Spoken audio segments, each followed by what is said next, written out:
You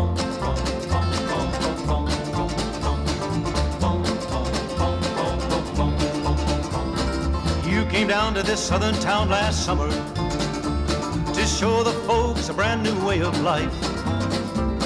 But all you've shown the folks around here is trouble, and you've only added misery to their strife. Your concern is not to help the people, and I'll say again, though it's been often said, your concern is just to bring discomfort, my friend, and your policy is just a little red. Now ain't I right? Ain't you right? Ain't you right? It matters not to you how people suffer, and should they, you consider that a gain. You bring a lot of trouble to the town and then you leave. That's part of your communistic game. I detect a little communism. I can see it in the things you do.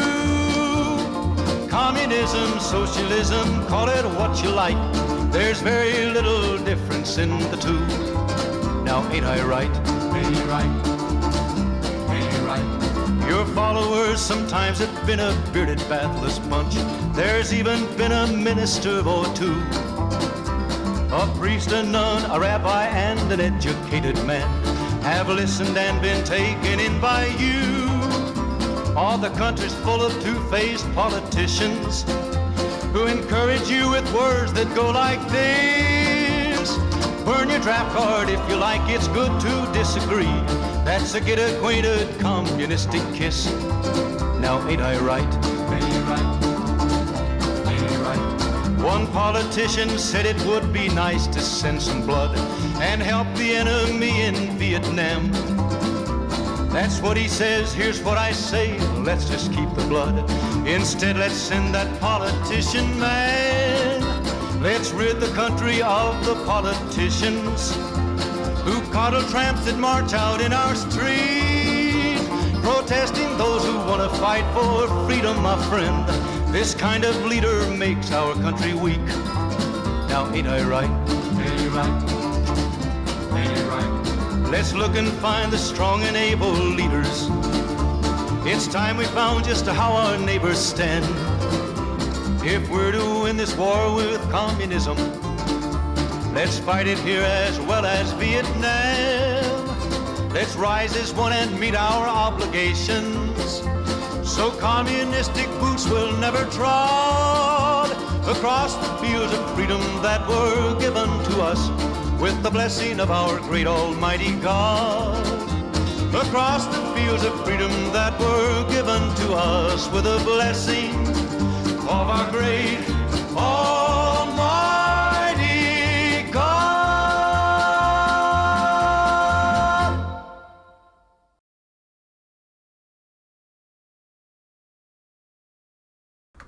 Hello everybody, welcome to Is Today the Day podcast episode 2. It's lovely to have you all. I'm Evigilans. I got IT and More Spirit along with me today.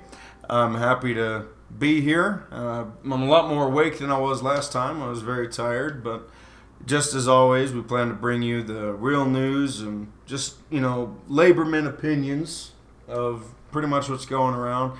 Real stuff, and I've always been one to believe, what you see and what you feel in your gut is usually more accurate than what you're being told most of the time.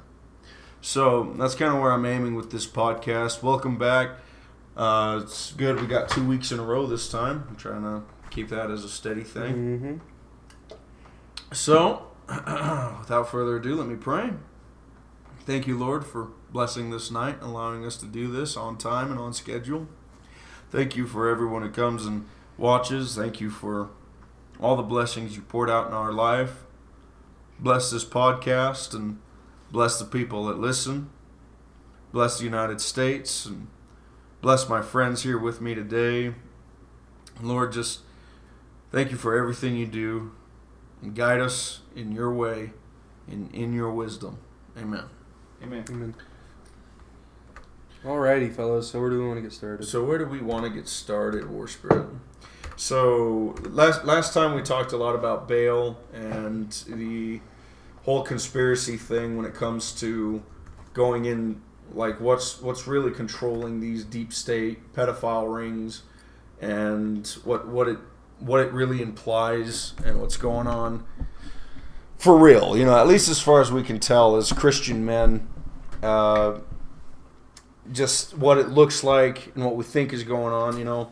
We can't really. There's no links to prove, the spiritual realm. No. But there is a lot of things going on in the world. Last podcast you mentioned a Baal temple being torn apart by ISIS recently, and then this archway being rebuilt and paraded around all over the world and being settled not far outside of the United Nations, correct? Yep, and they changed the name just so that a way they could, because when they first tried to do it, they tried to do it as the Archway of Baal, and they're like, oh, no, we'll just call it the Archway of Palmyra, which is the town next to it, and then it's all okay. Right. Yeah, it's funny how that kind of stuff happens, All right, and in the midst of all this craziness with Epstein and the pedophile rings and the world being awakened to this with wonderful memes being shared that reminds these sickos that were onto them, Epstein did not kill himself. Normal people of left or right are sharing this, and it's a wonderful thing. It's not a wonderful thing what's happened, but it's a wonderful thing that people are waking up to it. Yep. And I'm really happy to see that. But in the midst of this, that the flames and the fires are being stoked again, we have a shooting. Now, with all respect to the victims involved, and with as much respect as I can give, it's truly tragic that this event has happened.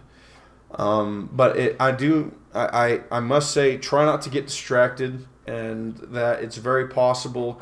I'm not saying that this is the case. I don't want to be disrespectful and say, this is just one big plant. This is all, this is all fake news, I'm not like that. I'm just trying to say, keep your eyes open on what's true. Don't get distracted on this.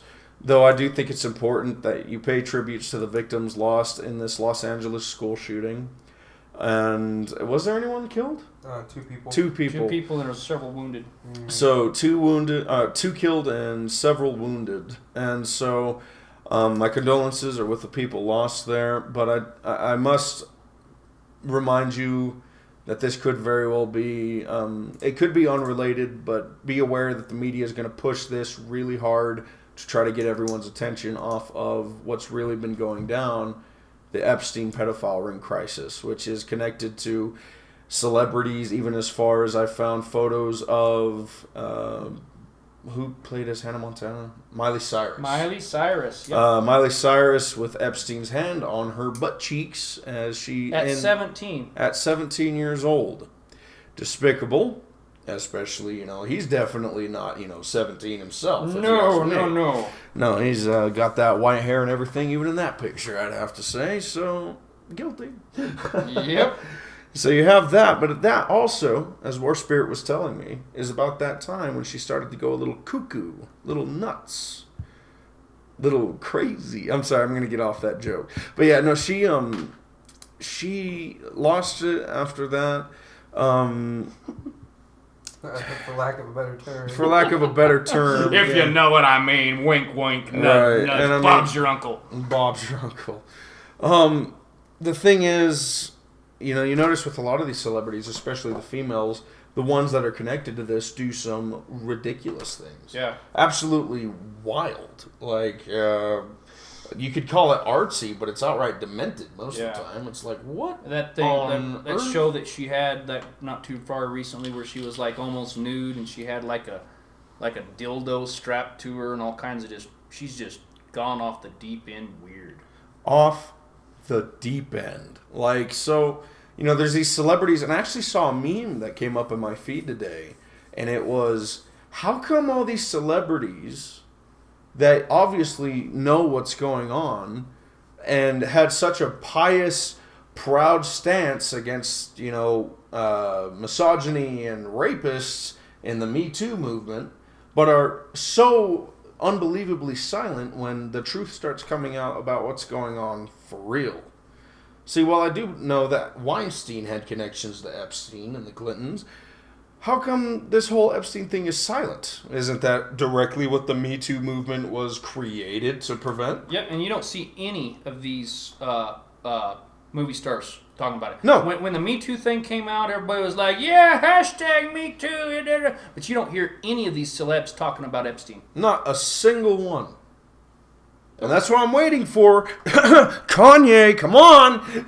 Come on, buddy. You got to be on our show, bro. Yeah, you keep making this awesome gospel music, but come on, hit the target. Be like, them Satanists up here. You got to stand up for what's right. Right. And, you're going to sound as crazy as we do. As crazy as Alex Jones does. Or as crazy. Turn the freaking frogs gay. Yeah. So, it is kind of a worry. It's like, we could be made fun of. We could be called crazy and everything like that. And so on and so forth. It's not a big deal, but this is what we really think is happening.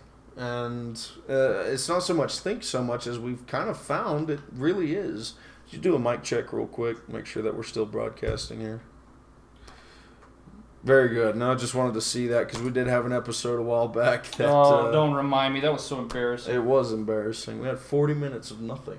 Yeah. That sucked. Do we have any cool tech things going on? Recently in the news, it's really just been like a new card from Nvidia, this is AMD? a wonderful time to have a stroke. Yes. It was AMD? Yeah. Okay, so there's a new graphics card by AMD coming out. Yep. And That's the pretty neat. 3950X came out recently too. 3950X. So it's one of the most powerful consumer, well, in air quotes, one of the more powerful consumer desktop CPUs available on the market with 16 cores and 32 threads, real cores, and 32 threads, and it's going to take a while. From AMD, right? Yeah, it's the most expensive option. I'm not entirely sure what the price is. I want to say it's $730 US. Will it mine Bitcoin? See, because that's Will the it one mine Bitcoin? That's the one I was looking at that I told you about. Yeah. About $700. Yeah. The words are hard right now for some reason. But yeah, it is boasting, like, honestly, it's going to take a while for Intel to recover from this. Like, from most of the news that I've seen, and even the benchmarks, the statistical analysis of its performance is. Yeah, so Bitcoin miners, there's your new thing. Even if it's possible to mine Bitcoin anymore, like, right. It's probably, like, let alone sell it.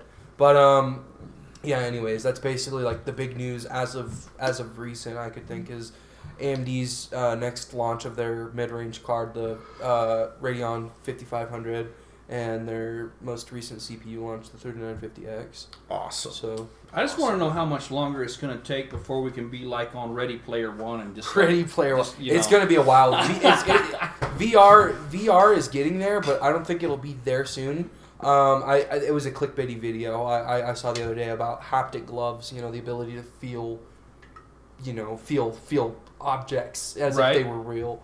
And so that I don't know if exactly like those were like real or anything. I know that they have ones with water bladders that kind of work that way. They just fill up with water bladders basically, so you can feel what you're feeling. Oh, okay, yeah. Yeah. So I've heard of things like that. But So you sent me a video a while back. Actually, I kind of want to talk about that. That was very interesting. It was the one about like going into the one with the juggalo. No. I was just messing with you. The one with the so juggalo. funny. No, but it was it was one about like using some of Tesla's like mechanics to zap cancer. Okay, yeah. So this one wasn't entirely based on fact, but Yeah. I mean, well, fact as far as I know, I didn't research into it or anything like that. I just watched a very inspirational video that I thought was Right. pretty cool.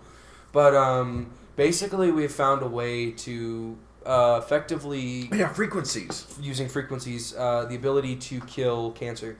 Oh, really? Yeah. Right. So we found, especially with say a piece of glass.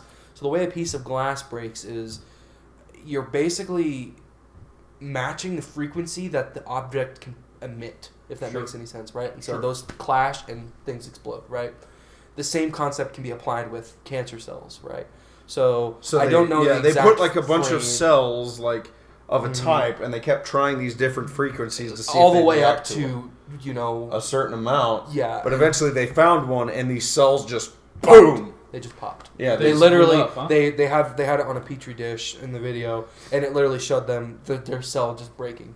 Right. like an which egg is- cracking. Like Yeah, an egg. killing it. Which Killing is it. like, whoa! Yeah. Yeah, that's really cool. That's So- crazy. Yeah. So it's like if you could apply this to cells. You would literally be put in a sound chamber, and you would just chill out there. You wouldn't even be able to hear the frequency. You Right. would literally just sit in a chamber, and cancer would be dying in your body. So, are we talking? It's like into the gigahertz range or what? Megahertz or something like that. Well, I mean, hundred thousands of It's in the megahertz. range. Yeah, you know, it's in the hundred thousands of megahertz. Megahertz or gigahertz? Megahertz. Okay. So it's nothing. It's nothing astronomical. It's still hard to get that frequency. Like I out wanted there, to but mention that like a month ago Yeah, when you but sent it to me, but I time forgot got about buried. it. And But it was I mean, really cool.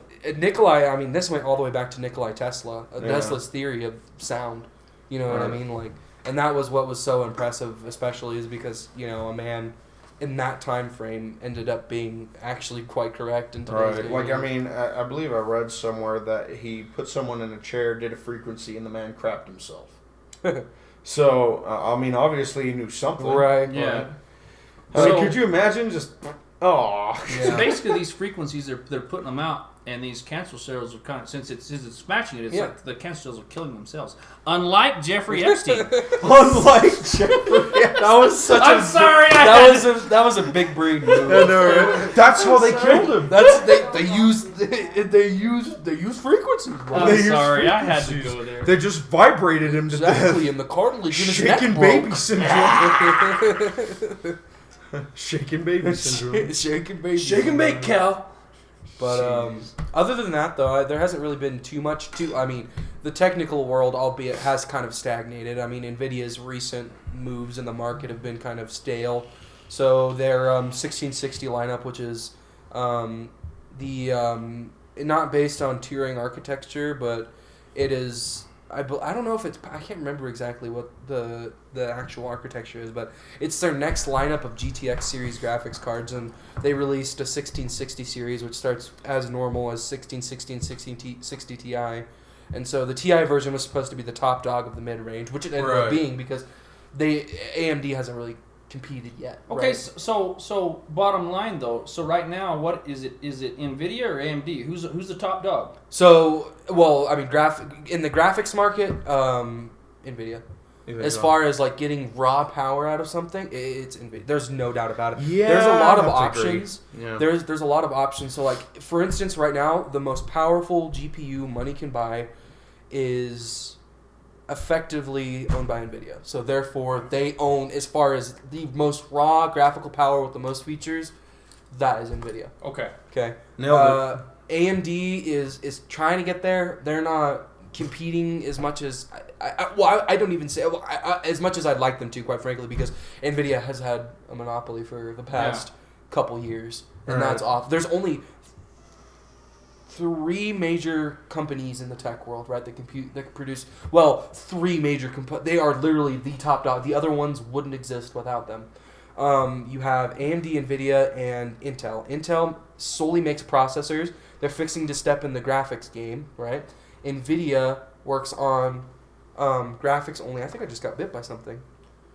Ow. Oh no. We have fleas in the bunker. I didn't know if you knew that. I know, right? Um, Your face is melting. right?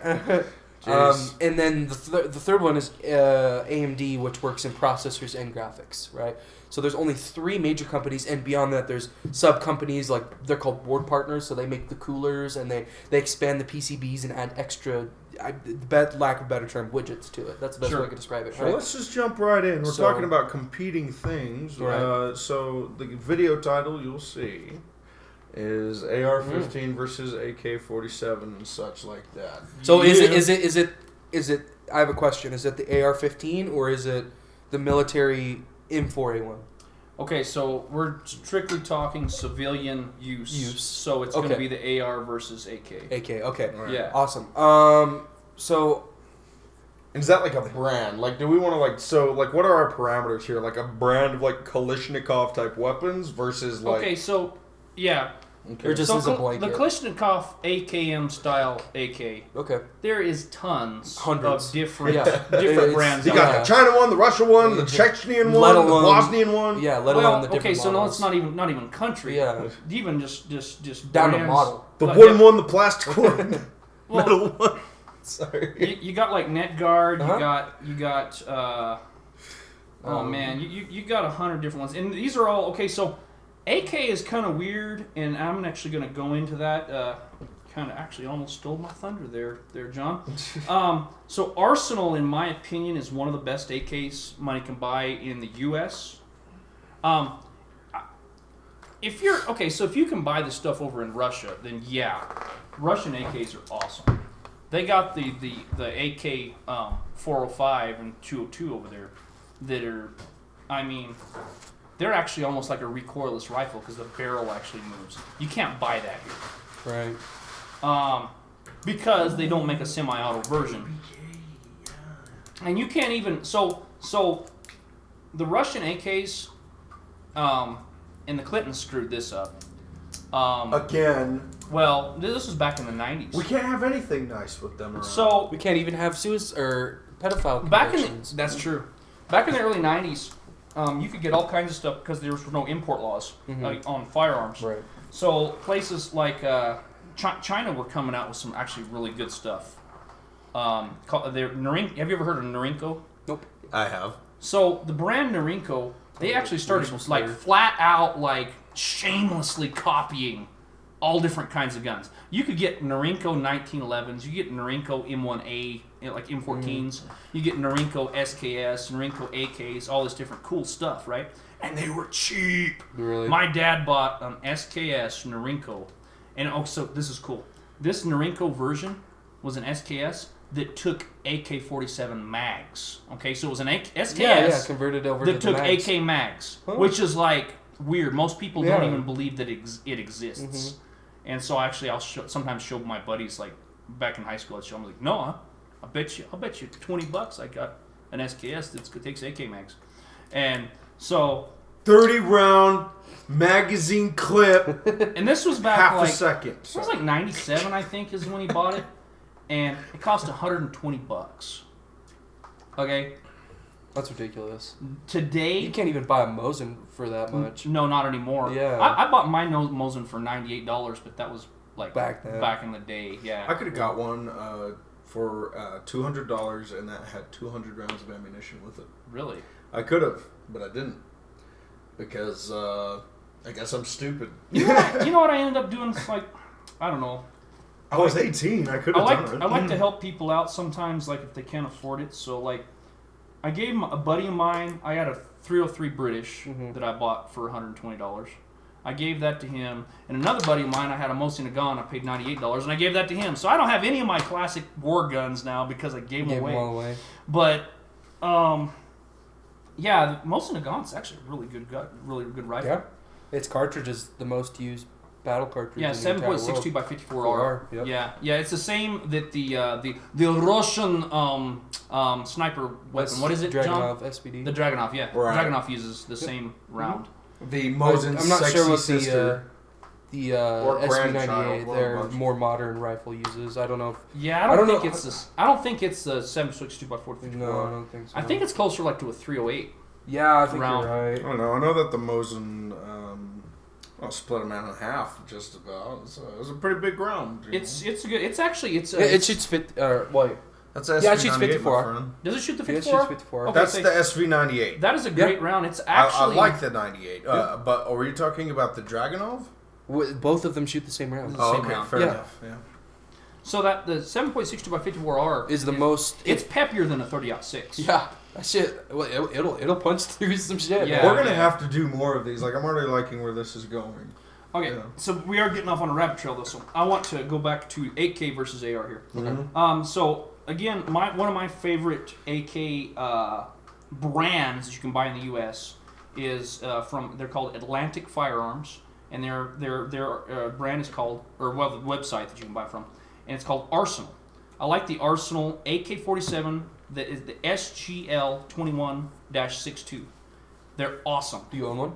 No, I don't. I've shot. You one. shot one? Yeah. I want to own an AK. I don't own an AK.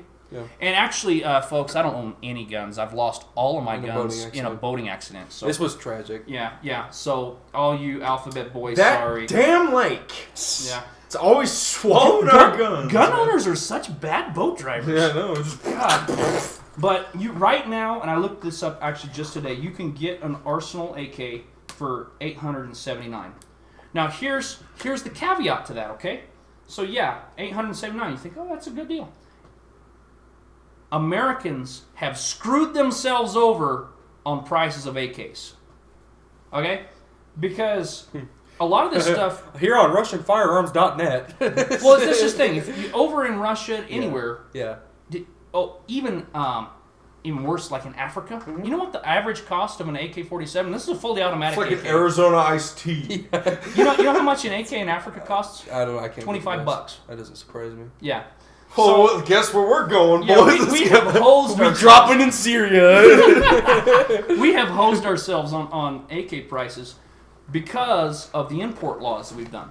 So we can no longer get for a long time. You could still buy like gun part kits, and so you could buy like the Russian barrels and all this stuff. And then all you had to do was buy a receiver, and then either get a gunsmith to put it all together for you, Or mill it yourself. or do it yourself. Well, not even mill it. You didn't have to mill it. So Were they 80%ers or were they full receivers? these are full receivers. When? This is like 10 years ago. Yeah. Okay. I was gonna say. But what you could do is you could buy these receivers. And you can still buy receivers, Yeah. but it's just hard to find parts kits for them. And the stamped receivers actually were Keep going. riveted. So I don't know if you guys know how stamped receivers are put together. But so you bought a rivet kit. And the old school way that you could do this is you'd take like a bolt cutter and you would grind off the side of the bolt cutter and then you'd use that to like set your rivets. Yeah, set rivets. Yeah. So, in fact, I built a couple for a buddy that way, and they ended up really good. That's awesome. I know. I had a friend of mine who he buys 80%ers. Like it's an 80%. The stamps. Yeah, exactly. Yeah. And he mills everything himself. Did he get the flats, or did he get the tops and then drill the holes? That's a good question. I don't know if he did his with a Glock, so I'm not sure. Oh, I'm talking about AKs. Yeah. But I'm saying like that's my friend does that. He makes literally mills out his own. Glocks. Yeah.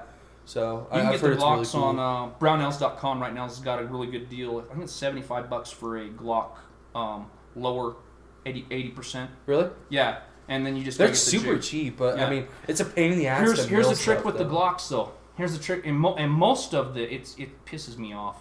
Most of your 80% stuff, they've gotten wise to it. And so now the parts have gone skyrocketed. So now, okay, so you buy the lower that's cheap, but now a Glock slide is $375. So it ends up being more than buying a new Glock. Yeah. What? Yeah, because the part manufacturers have wised up. Yeah. So they're like, well, shoot, these guys are doing the 80% lowers. I'll just jack up my price. Yep. And so now it's actually really hard to find. I mean, you can find them, but it's really hard to find a good price like on Glock slides because of all the 80 lower guys. Yep. Same with AR15 lowers. Another a good site for AKs and for ARs is Palmetto State Armory. Yep. Palmetto does a great job on their stuff. They do quality builds. In fact, they got some blemished AKs right now for $5.99. And blemished meaning it's like there's a few scratches or but something it's like functional. that. Yeah. But still, okay. That's still a great price. That's a good I'd price. buy a dinked up. You'll AK buy for a that. blemished AK and there's like a bunch of tally marks on it. You're like, It's all like the Kung Fu Panda memes. yeah, it's like, whoa. Yeah, no, that'd be crazy. Anyways, so to kind of get onto everything, unless you're pulling something up, are you? Well, I'm pulling up Palmetto Star Armory because I want to show you guys as we're talking here Right. the difference in price, and this is what I'm getting at. So, again, the way we've done the import stuff has kind of screwed over AK guys because they are so expensive. So the AK used to be like the poor man's, like Boogaloo rifle. Yeah, okay? exactly. Okay, because I can't afford those expensive ARs because back in the 90s, okay, so first of all, back in the 90s, only one company built ARs, and it was Colt, okay? So if you wanted an AR-15, you had to spent go over through Colt. $1,000, Yep, okay, Colt. for a bare bones, crappy AR. Colt AR, Yep. okay? Now you can go FN. You can go. There is a ton. Yeah. Everybody and their mother has Makes- got into the yeah, AR. exactly. Even Ruger has an AR. AR, yeah. Okay? And SIG has a great AR. Bushmaster. Well, that's my first one that Really? I no longer have because I lost it in a boating Yeah, I accident. know. Is a bushy. Really? And what I did is I bought the bushy just like stock. Yeah. And then I replaced a piece at a time. Yeah. Tip for you AR guys. Tip for you AR guys. If you're gonna go ahead and buy an AR, don't do like I did and buy just a bare bones because you're gonna regret it, and then you end up spending twice as much because then you end up like, well, I want to replace this and I want to replace that. And I want to replace. So I spent $500, and this was about 15 years ago, for a Bushmaster AR that was just bare bones, and I started replacing it one piece at a time. And so I ended up paying $700 on top of the $500. Okay? Because I replaced everything on it. I figured Colt wouldn't miss just one little piece. I built it one piece at a time, and it didn't cost You me could build like a $5. separate gun with all of them. Pretty So like, much. what did you end up replacing? Like everything from the ground up. Like, The only thing that's, basically the only thing that was that's left on that AR that I have is the receiver. Everything else is So replaced. you could literally build a new gun with a receiver. Yeah. Wow. What I like ended up some doing is I Fallout took the stuff, spare bro. parts off the old one Yeah. and built just another gun. Another with it. gun with it. That's what Yeah. I've done. But so like right now, there's a daily deal on Palmetto, and you can get the upper, the stock, and then the lower parts kit for $329. The only thing that this does not include is a receiver, and there's also a receiver in here for $39. That's That's a AR-15. great price. See, so it's hard for me as As a a- poor guy yeah. say, "Oh, I am going to get Kalashnikov." Right. Yeah, for now, to me, the It's in Kalashnikov now America, is the at rich least. guy gun. Yeah. Okay. Because of where we are. But like globally speaking, you could get it cheap, way astronomically Right. cheaper. But to somewhere me else. now, the AR has become the the boogaloo economical gun. choice. Correct. Yeah. And you get more accuracy. Okay. So everybody knows, and I don't know. I don't say everybody, guys, because if you're listening out there, Okay, let's hold up here. You guys are sitting here preaching a holy gospel of the AR-15 without even trying a little bit. I'm gonna get here. I'm You're gonna gonna get there. get here. I'm gonna get there. Fake it till you make it, okay? I'm gonna get there. I'm an AR-15 pro too. I'm pro AR-15. Okay, so I'm gonna say some stuff on the AKs that's here. fine. That's fine. But when I want to, so with the AR, you got way more accuracy. You get like I guarantee you this Palmetto build right here. If you was to build it right now, it's got a 1 7 twist barrel, and it's the lightweight version. Mm-hmm.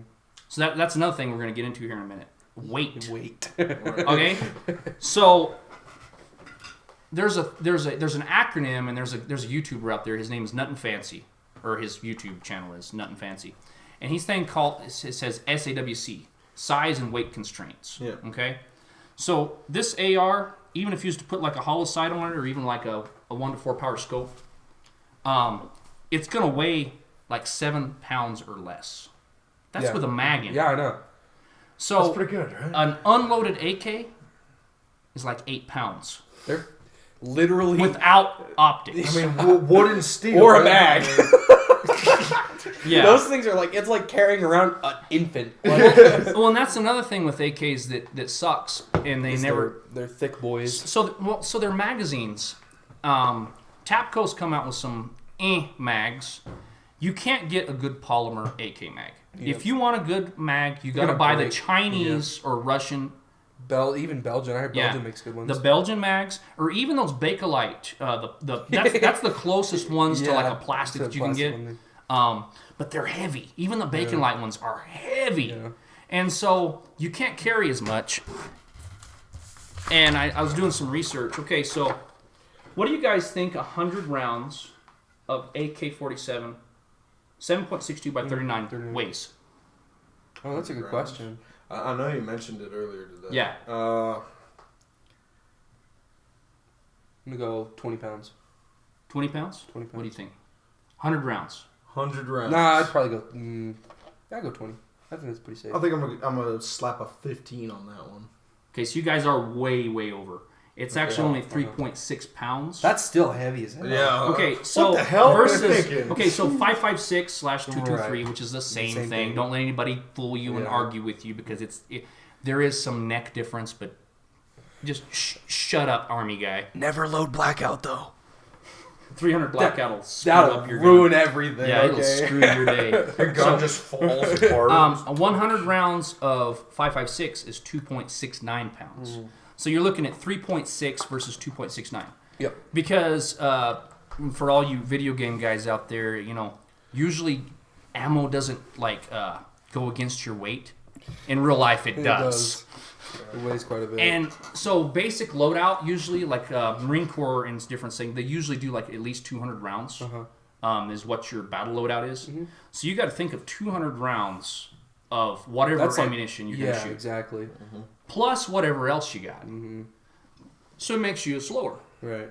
So I might be looking cool with my Slav AK and my Russian chest rig, but I'm going to be slow and I'm going to get my ass shot off. Can you pull up that picture of that Russian dude with the PKMs and the AKs? All He's over? just loaded up with Yeah, guns. see if we can find that. So now when we talk about that though, Right. I want to go into the pluses of the AK. And I sent John here, we was going back with having a meme war earlier and was kind of funny. Different memes and stuff on AK Just put versus it on AR. there for a few minutes, that image, so everyone can kind of get the idea of what Yeah. we're talking about. Yeah, it's just video way- games versus reality. Yeah, that's like a video game. It's Yeah. like when I play Fallout 4, I could look at my list and I got 50 different guns in there or something. It's like, you can't really do that. You're it's all just drink some beer, you'll be fine. Yeah, be It all right. increases strength. Yeah. So, we were talking about the weight differences and all that, and just you were saying the Well, I wanted to get in one plus that I do like about the AK, and I saw a meme and it's funny. It's image is up now. So folks. the AR is a little bit more finicky as far as when it comes to dirt and stuff. And with the AK, it's it doesn't work. I hit it with shovel, it worked now. It is pretty reliable. Yeah. And so reliability is a little bit different. But, and me and John was talking about this earlier today too, I think a lot of people's misconceptions with the AR is hearing their grandpa talk about frickin' Vietnam. Exactly. Their AR has changed a whole lot. The since entire then. M4, the entire platform. has M4/M16. Yeah. Exactly, yeah. Because you started off with the M16, you were literally localized to having 3-round burst or single fire, right? And those things were ass. Literally, the first M16. yeah. They didn't even have 3-round Ass burst. crash. Was it seriously similar? It was just full on until you let go. Really? So a lot of guys, what they do is they panic Yep, and they lose all their ammo. Waste rounds. They yeah. just waste all their rounds. Uh-huh. That was actually later on. They did it. Really? trees! Way later on. Yeah. Yeah, I knew that because it's always kind of been like that. Even in World War II, when we started implementing the grease gun, that thing was it kept people accurate so that you didn't waste ammo. Well, personally, in combat, if you look at the military now, they never usually switch to full auto except for the 50 cal mounted guns. Right. The full auto, and okay, so it still pisses me off that is American citizens. We have to do any kind of a tax stamp for it because I still think it's stupid. But the only good full auto does you is to create cover fire. Yep. Okay, so to lay down a blanket of firepower in the enemy's direction to keep their heads down so you can tactically move against them. The only use you really have for a fully automatic would be a saw. Yeah. Yeah, would be a M249 saw, bipoded stationary Which I would fire. still love to. Oh my god. Guys out there in Radio Land, just remember that happiness is warm and belt fed. Yeah. No I kidding. saw a suppressor meltdown, dude. I thought I was gonna cream. I was all watching them dump rounds through a suppressor. Oh, it was amazing. Yeah. That I thing know, got right? red hot. Just Oh fell yeah, off. I remember seeing that. Oh, it They was shot it amazing. till Your parents failure. walk in and it's just a gunfire. You're all slipping back up. No, it's not what it looks like. Don't look, Mom! Y'all close the window real quick. I said knock. Son, we want to talk to you about your problem.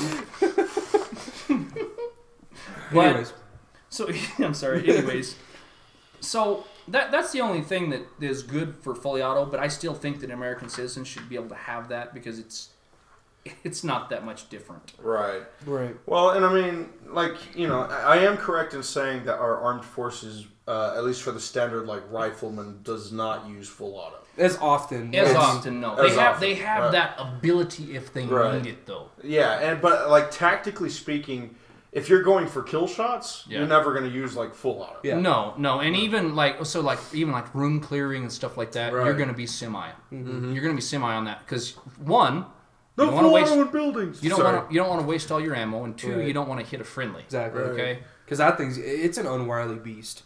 Yeah. You know what I mean? Right. It's not going to be like you're shooting at the roof, but it's at the same time where shot placement, matters, especially in situations Well, you like get what's that. called climb when you got a full auto gun. Yeah. Mm-hmm. Yeah. And anybody that shot a full auto knows what I mean. Like your first 2 rounds gonna be on target, and the third maybe. After that, It's literally a gamble. Like you are yeah, flipping a coin. you're gonna be up in the Yeah. air. Yeah. And that's the reason why they went to the 3-round burst. Yeah. But getting back to the civilian world, obviously we don't have that. So you got to think about the strengths and the weaknesses of each platform. And I think we've kind of talked about that. And I know sounds like I'm preaching the AR. But guys, whatever you do have, that's what you need to get good with. Okay? Yep. So if you do have an AR, yeah, get good with it. But that brings us to ergonomics. Okay? So, and don't get me wrong, I love an AK. I would love to get many AKs because they are cool. They're sexy guns. Mm-hmm. But they don't have the ergonomics of an Yep. AR. Are they like You just can't the, even- are they like the, dumb, sexy blonde of guns, the AK? Kinda. Well, Yeah. I think I'm one of his Olga. She's not that. Some may think she's hot, so others may not think, but she's always faithful. Oh, reliable. The ugly girls. Never mind. I'm not gonna. Right, yeah, don't I'm be not all gonna finish that. misogynistic. This is PC, okay? They will do things that the pretty girls won't. Oh no, sorry. So ergonomics, safety. Mm-hmm. You guys ever seen the safety on an AK? It sucks. Literally, the only thing stopping you from shooting around is a little metal plate. Right. Well, and there is like There's some merit to it. I mean, you operate an AK differently than an AR. So a Russian will say, "Oh, that's because you're not using it correctly, comrade." So with an AK, you hold the foregrip if you're right-handed with your left hand, and then you come down, you swipe the safety down, and then you're on the gun. Yeah. Okay. An AR, what Move they your actually thumb teach their guys now, especially, is your firing hand never leaves the grip, ever. your thumb just moves up. So that way you're always ready Yep. because your safety's right there on your Mm-hmm. thumb. I tend to like that better because it's faster. Exactly. I don't have to go down off of something and onto the gun. Right. I'm already on the Because gun. there's even a chance of you missing. You know what I mean? Yeah. Even when the milliseconds. Milliseconds getting it on a Vigilance podcast. You heard it here, folks. Here. But like even when the millisecond, I mean, obviously, you're gonna want that gun to be ready to shoot as Right. fast as humanly possible. Right. So that, even realistically speaking, mapping out the gestures in your head, it makes more sense to have a platform like that. Right. Not to mention, AKs aren't ambi. You know what I mean? No, Like, they're not. That's And you can make an AR fully ambi. You can even make an AK ambi. You know what I mean? Yeah. I mean, it's gonna take an entire conversion kit, but It takes at a the lot same- of gunsmithing too. Yeah. And so that is one conversion I've seen with AKs out there Mhm. that's really, really badass. Is actually so you mill off the charging handle on the right side, right side. and you actually weld on a new one and cut a slot in there, Oh. and make your charging handle on the left, so it's faster. Wow. Yeah, That's pretty cool. I didn't know that. Yeah, you can do that. It Takes a while. it's I mean, not you gotta be it's not a decent. it's not a conversion that Billy Joe Bob can do in his backyard. It takes some You have some to know your stuff. shit. Yeah. Okay. But you can do that, Yeah. and it makes it a little bit faster. But here's another thing with ergonomics. Okay, so the banana clips on an AK, they lock in different than an AR. Mm-hmm. An AK doesn't. In a lot of video games, guys probably think, oh, it just shoves in there. No, you got it to rocks rack in. it back. Yeah. So you rock forward and then rock back. Okay, Right. that takes practice, Yep. and you can screw that up under stress Yep. rather than just with an AR. As long It's as you up find and the in. well, Yeah.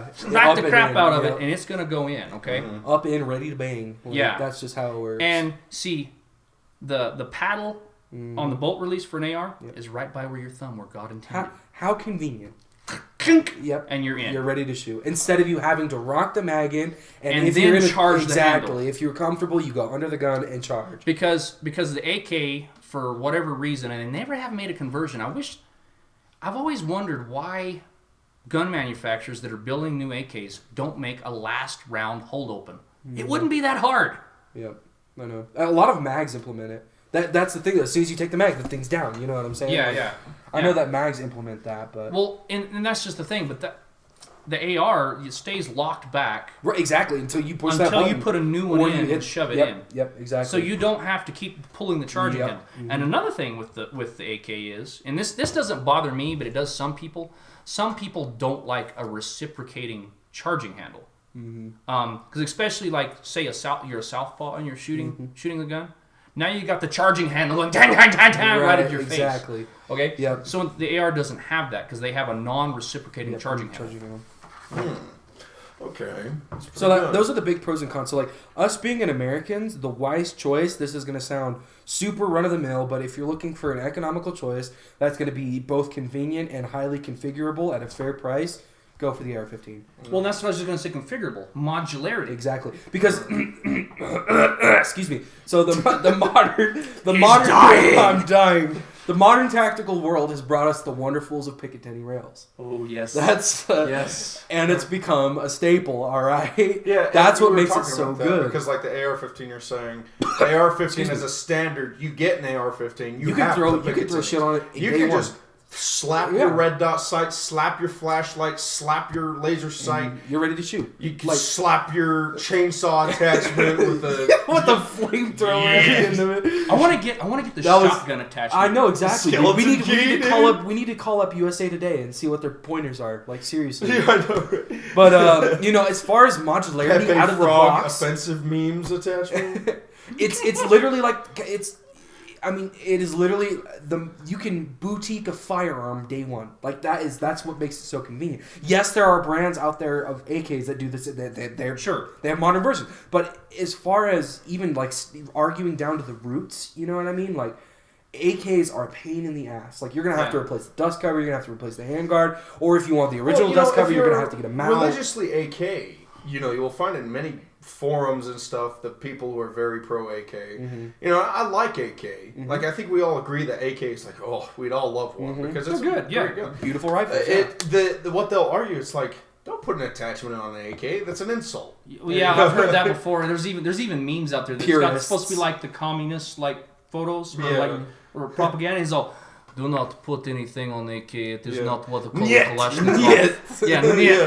It's like that's what it is. Yeah, it's like the no drinking propaganda. But here's the thing: that's not realistic, because now if I am still rocking a rifle in the 1950s version versus a guy with a red dot, who's going to be quicker? Exactly. Who's going to shoot first? Yep. Okay? So I don't want to get shot. Yep. Okay? So Exactly. I want every ability on my side. To make this as modernly capable a firearm as I possibly can. Right. And I know a lot of the AKs now too are also like they come stock with the side rail attached, okay? The dovetail. Yeah. Here's the problem with that. I don't know if anybody's ever shot one of those with one of those on there though, but you cannot get a cheek weld. Really? Yeah, you got to be up off the gun to look through the scope. The way it sets. So it sucks. Yeah, because it's so high. Yeah, exactly. So you either got to do that, or you got to buy a replace the cheek dust cover. pad. You know what I mean? Like you got to either replace the dust cover, which gives problems because the dust cover was never designed to be a solid piece. So you have problems with holding your zero. Or you replace the handguard and put a Picatinny there. And the problem with that is you're adding weight. A lot of weight because now it's solid steel up there. Yep. Yeah. That's it's really hard to argue in AK's favor. It is. It's really hard. And I used to be pro AK. Yeah, exactly. I used to like when I was John's age. Yeah. I was pro AK. I never could afford an AK. Personally, it's the same reason I used to be like I was a 1911 snob as well as I was an AK snob. Until like 2 years ago, I was like.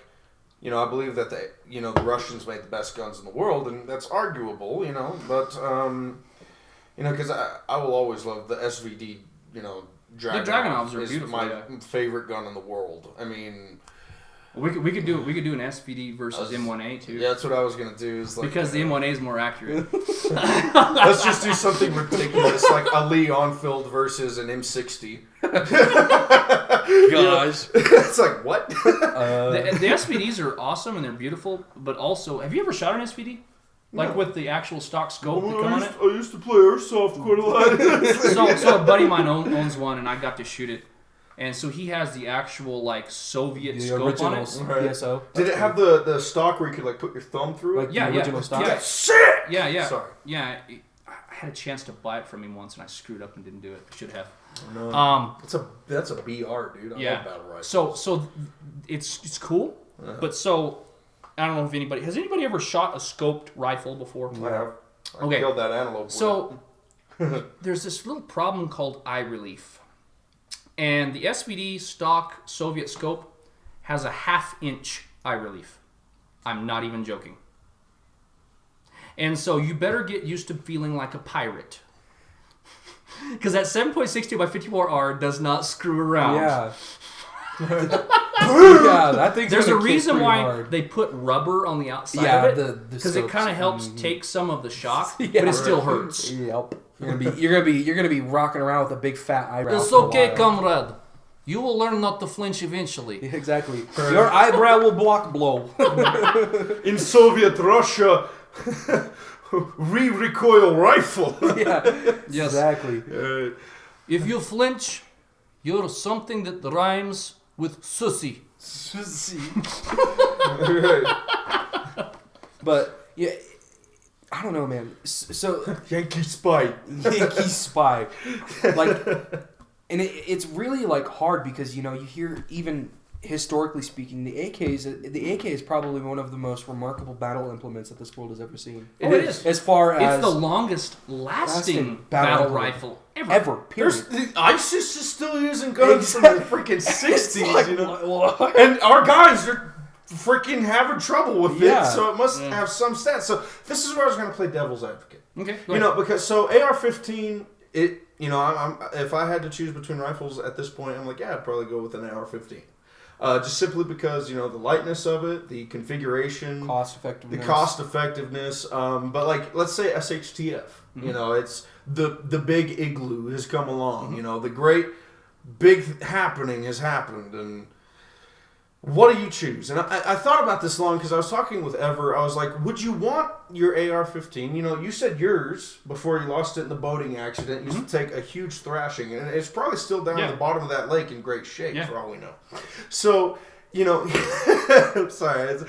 I was talking about it because there was this video of a Russian back in the day. And it was kind of displaying, how much he loves the AK. And he was like, because I can do this. And he just throws it in the back of his truck, hops in the truck. He's like an actual soldier. Sure. In, like one of these forested areas. He just tosses it in the back of the truck like a freaking tin can. And hops in and starts driving and gets back out, pulls it out. It's covered in muck and rain and stuff. He just slides it back and fires a whole bunch of rounds, no problem. And that's kind of what the staple mark of the AK is. However, the AK compared to the AR-15 did fail the mud test. Pretty much, and that's like a standard universal AK will fail the mud test, which is a surprise to me because I was told... Because it's open. Yeah, I was told that it's almost impossible to jam an AK, which is true. It's not likely it's going to jam on you. But if you do stuff it with mud, it will. Well, Like, and see, it's the guaranteed. AR, they designed it that way. Right. If the dust cover is closed, it is a sealed system. Mm-hmm. Okay? So as long as you've done your due diligence before, don't have a ton of freaking carbon buildup on your bolt carrier. Right, exactly. Have it cleaned off, and that you can use a pocket knife and do that. You don't have to have anything Special fancy. tools, yep. Okay? Be careful, guys, if you do use your pocket knife out there. I would recommend brass, but I'm just saying in extreme circumstances here. Right. It will work. And you talk about the throwing it in your back of your truck? Mm-hmm. Dude, and this is back before I lost my gun. Dude, I used to thrash that rifle. Exactly. And it would still run. And I actually wanted to see how long the carbon would build up. So I put about 3,000 rounds through it. And all I did was every now and then spray some WD on it. And that was it. That's all you And need. it never did malfunction. Well, that's very good. And that's what I'm getting into. Like, there has to be a reason that the whole world is, and the standard normal person opinion, if you're not really into guns, you're probably going to think like I did and say, well, the AK is going to be the most durable weapon out there. Right. So I was looking at that. It's like there has to be a reason. Well, okay, so in third world countries, Yes. here's the reason. It's not so much the reliability. They're everywhere. They're everywhere. They're everywhere, and they're cheap. So getting into that. Little Haji, He's building it in a cave with plastic hammers, and he can just make it with wire. so you can just make it shoot, okay? Whereas the AR-15 has to be milled. Right. It's a milled. That's It's the a difference. milled It's a receiver. It's not a stamped piece of steel that can be made in any dang Sweatshop, cave yep. in Pipe gun. in the world. The AK is a glorified pipe gun. Okay, that's the reason why. It's like the grease gun. Okay, they were cheap. They were easy to make. They were not complicated. And so that's AR-15s why have to be made in a factory setting. they have specs, and if they're not in those specs, they will not work. So, getting into this, do you think the AK, say long after the years down the road, will outlive even the AR? It could, but here's not in the U.S. though. Yeah. Probably not. Because, again, he's talking about, still, even like SH, TF and all that. crap happens. Here's the reason why I would still pick the AR. Because of ammo availability. Okay? That's what I was about to ask. I can find any damn cop car around here. You get it. And I'm not, and this is after SHTF, guys. I'm not saying go steal cops' Yeah, guns. don't do that. You'll But get if I shot. see a cop car and it's HATF and like there's nobody around it, I'm gonna look in there because I guarantee I'll find some AR-15 rounds. Oh, yeah, man. There is no way I'm It's gonna find bog standard. 7.62 by 39. Yeah, exactly. It's bog standard here. Yeah. It's the American round. It is the American. So 5.56 .223, you're gonna be able to find it. But if you're Mr. AK guy, because my rifle will always work. Yeah, it'll work, but you're not gonna have any ammo. Yeah. Right. And that even gets into the concept of reloading. Because that's what I was about to ask you. It's like, what is the ammo availability? Obviously, I was well 5.56. aware. Well, it's gonna okay, be so 5.56, again, but- reloading. I've no experience in Here's another reloading, thing with so AKs. It's actually hard to find brass, big enough. Like, boxer primed really? AK rounds. Here? They're all steel. Really? So there Oh, is no, I know steel is So there is no god-awful. reloading Really? AK rounds. They're all AK All rounds steel? is all steel. There is no there. Well, Steel there's is a few. the worst. There's a few. Like Cellar and awful. Bellet will sells AK like rounds, Brass, yeah. but it's expensive. Really? And so 99% of people, if they're AK Just guys, steel shot. they're steel shooting rounds. steel. So there is no reloading. Got Steel's the some fan worst. mail, actually. It's kind of funny. Just kind of a shout out real quick to someone who sent some. So they have a picture. It looks like a scar, but the meme is still pretty funny. So it's a picture of an assault rifle with a unicorn head attached to the barrel. Yeah, I've seen that before. And the barrel is actually the unicorn's horn. And the rest of it is like rainbow and charms, and it's very girly looking. Don't assume this rifle's identity. It's not an AR-15. It identifies as a wireless handheld peacekeeping device. I love it. I That's love good. Thank you for that. it. Thank you, guys. Yeah. Like, comment, and subscribe on our page, guys. We haven't gotten any comments.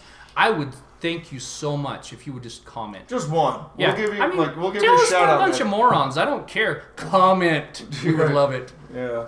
We'll give you a shout out next podcast. Just Yeah, we comment will. For that, We will. We'll do Yeah. a list of them.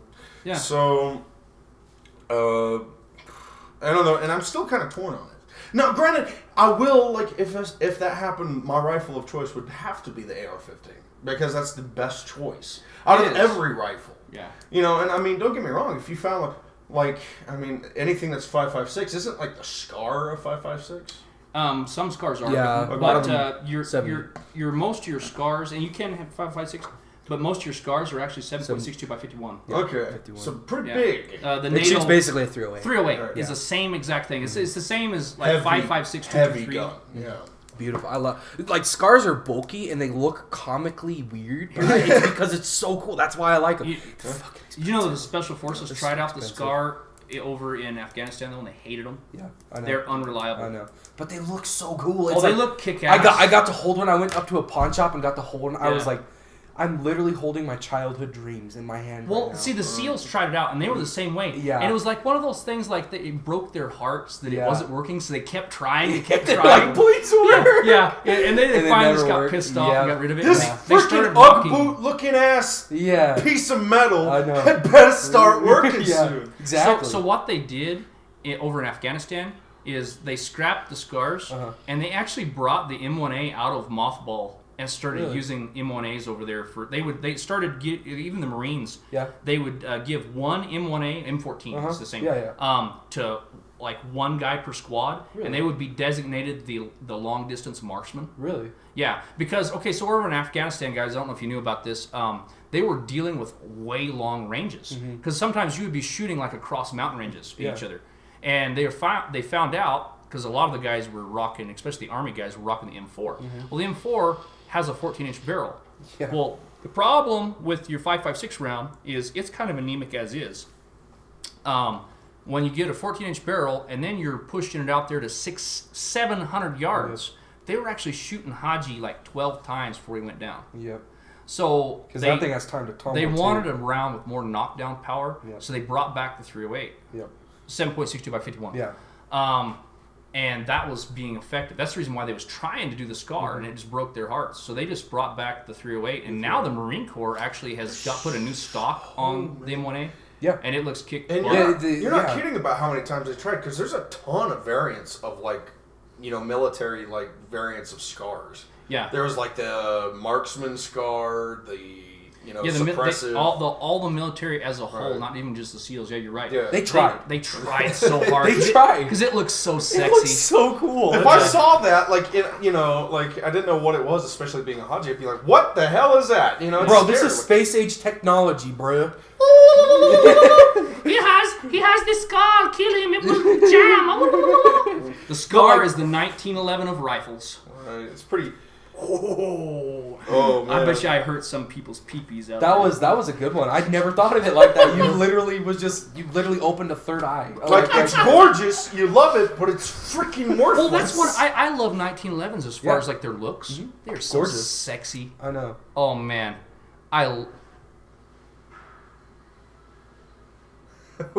sorry guys. We have intruders. There was somebody came in the side of the bunker that I did not realize. We all just went silent. Yeah. Let's go ahead and have a break, fellas. Yeah, let's go have a break. Hello.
Well, I don't know, but I've been told uranium ore's worth more than gold. So my cad, I bought me a Jeep. I got that bug and I can't sleep. Uranium fever has gone and got me down. Uranium fever is spreading all around. With a Geiger counter in my hand, I'm going out to stake me some government land. uranium fever has gone and got me down. Well, I had a talk with the AEC and they brought out some maps that looked good to me. And one showed me a spot he said he knowed, so I straddled my Jeep and headed down the road. I reckon I drove about 100 miles down a bumpy road out through the wilds, when all of a sudden I bounced to a stop at the foot of a mountain, didn't have no top. Uranium fever has done and got me down. Uranium fever, it's spreading all around. With a Geiger counter in my hand, I'm going out to stake me some government land. uranium fever has done and got me down. Well, I took my Geiger and I started to climb right up to the top, where I thought I'd find a hunk of rock that'd make it click, just like I'd read about Vernon Pick. On the second day I made the top, and I'm telling you, Steve, I was ready to stop. The only clicking that I heard that day was the bones in my back that had gone astray. Uranium fever has done and got me down. Uranium fever, it's spreading all around. With a Geiger counter in my hand, I'm going out to stake me some government land. uranium fever has done and got me down. Well, you pack up your things, you head out again into some unknown spot where nobody's been. You reach the spot where your fortune lies. You find it's been staked by 17 other guys. Well, I ain't kidding, I ain't gonna quit. That bug's done caught me and I've been bit. So with a Geiger counter and a pick in my hand, I'll keep right on staking that government land. Uranium fever has done and got me down. Uranium fever is spreading all around. With a Geiger counter in my hand, I'm going out to stake me some government land. uranium fever has done and got me down.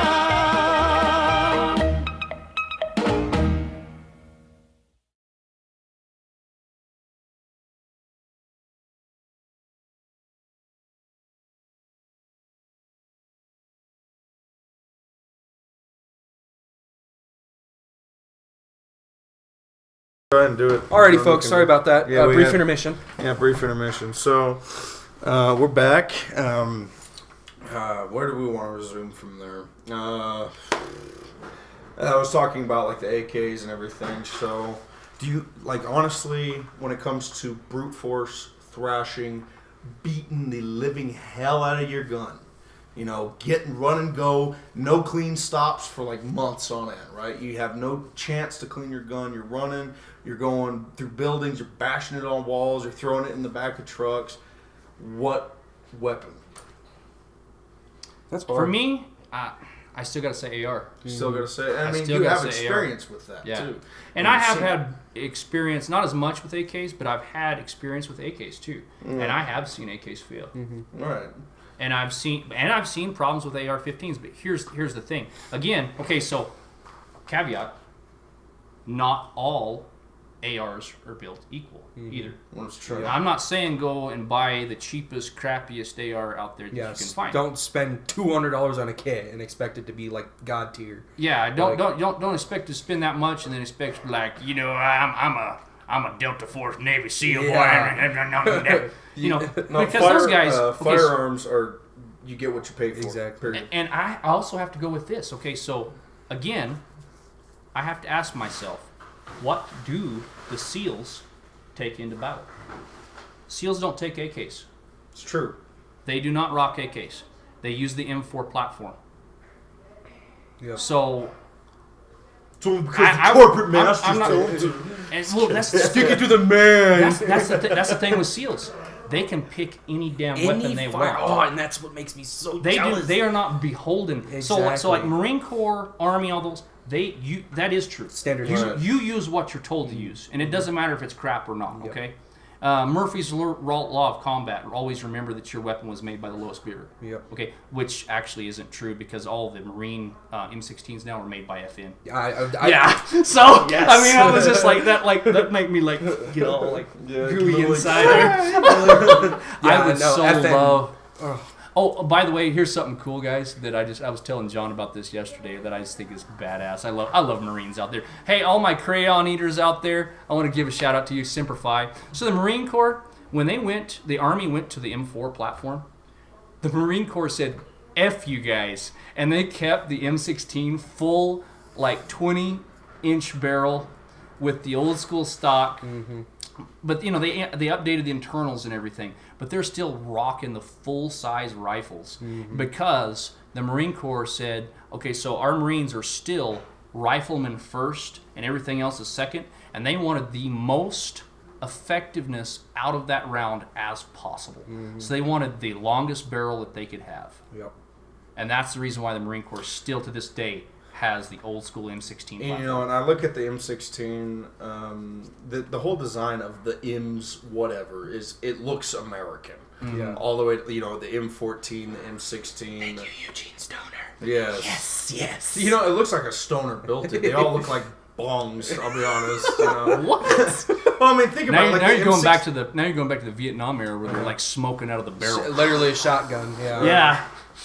Well, and so I was looking at that, you know, like the handguard for the M16, which is still a thing for the Marines, is a beautiful design. Like, there's something about this handguard that just looks so unique. Unique. It screams different. It's like looking at an M60. It's like America, you know, and it's a wonderful thing. And like you were saying, the longer barrel, I could go just simply on that basis alone. I would like an M60. AR-15s are really cool, but like I was saying, I could go for the M16 just for as well. I mean, the intimidation. Well, are you talking factor. about just the looks? Because you can build an AR in that rifle platform. Yeah, but that's like Palmetto faking sells it, one for man. $600. It's like putting makeup on. Well, are you talking about like just the difference in full auto though? 'Cause No, that's the only no, difference. no. That is literally the only difference you're talking about. Yeah, you're right. Like literally. Well, you're right, and I would personally, like I was saying, I prefer semi-auto or maybe even burst, but even then, semi-auto is my deal. Like, I love the concept of battle rifle. You know, just the instead of, you know, because you're not. Durka? Muhammad Jihad. I love that. Yeah. Shout out to those goofballs. But yeah, no, I think, you know, like the AR-15, it wins, at least as far as I can tell.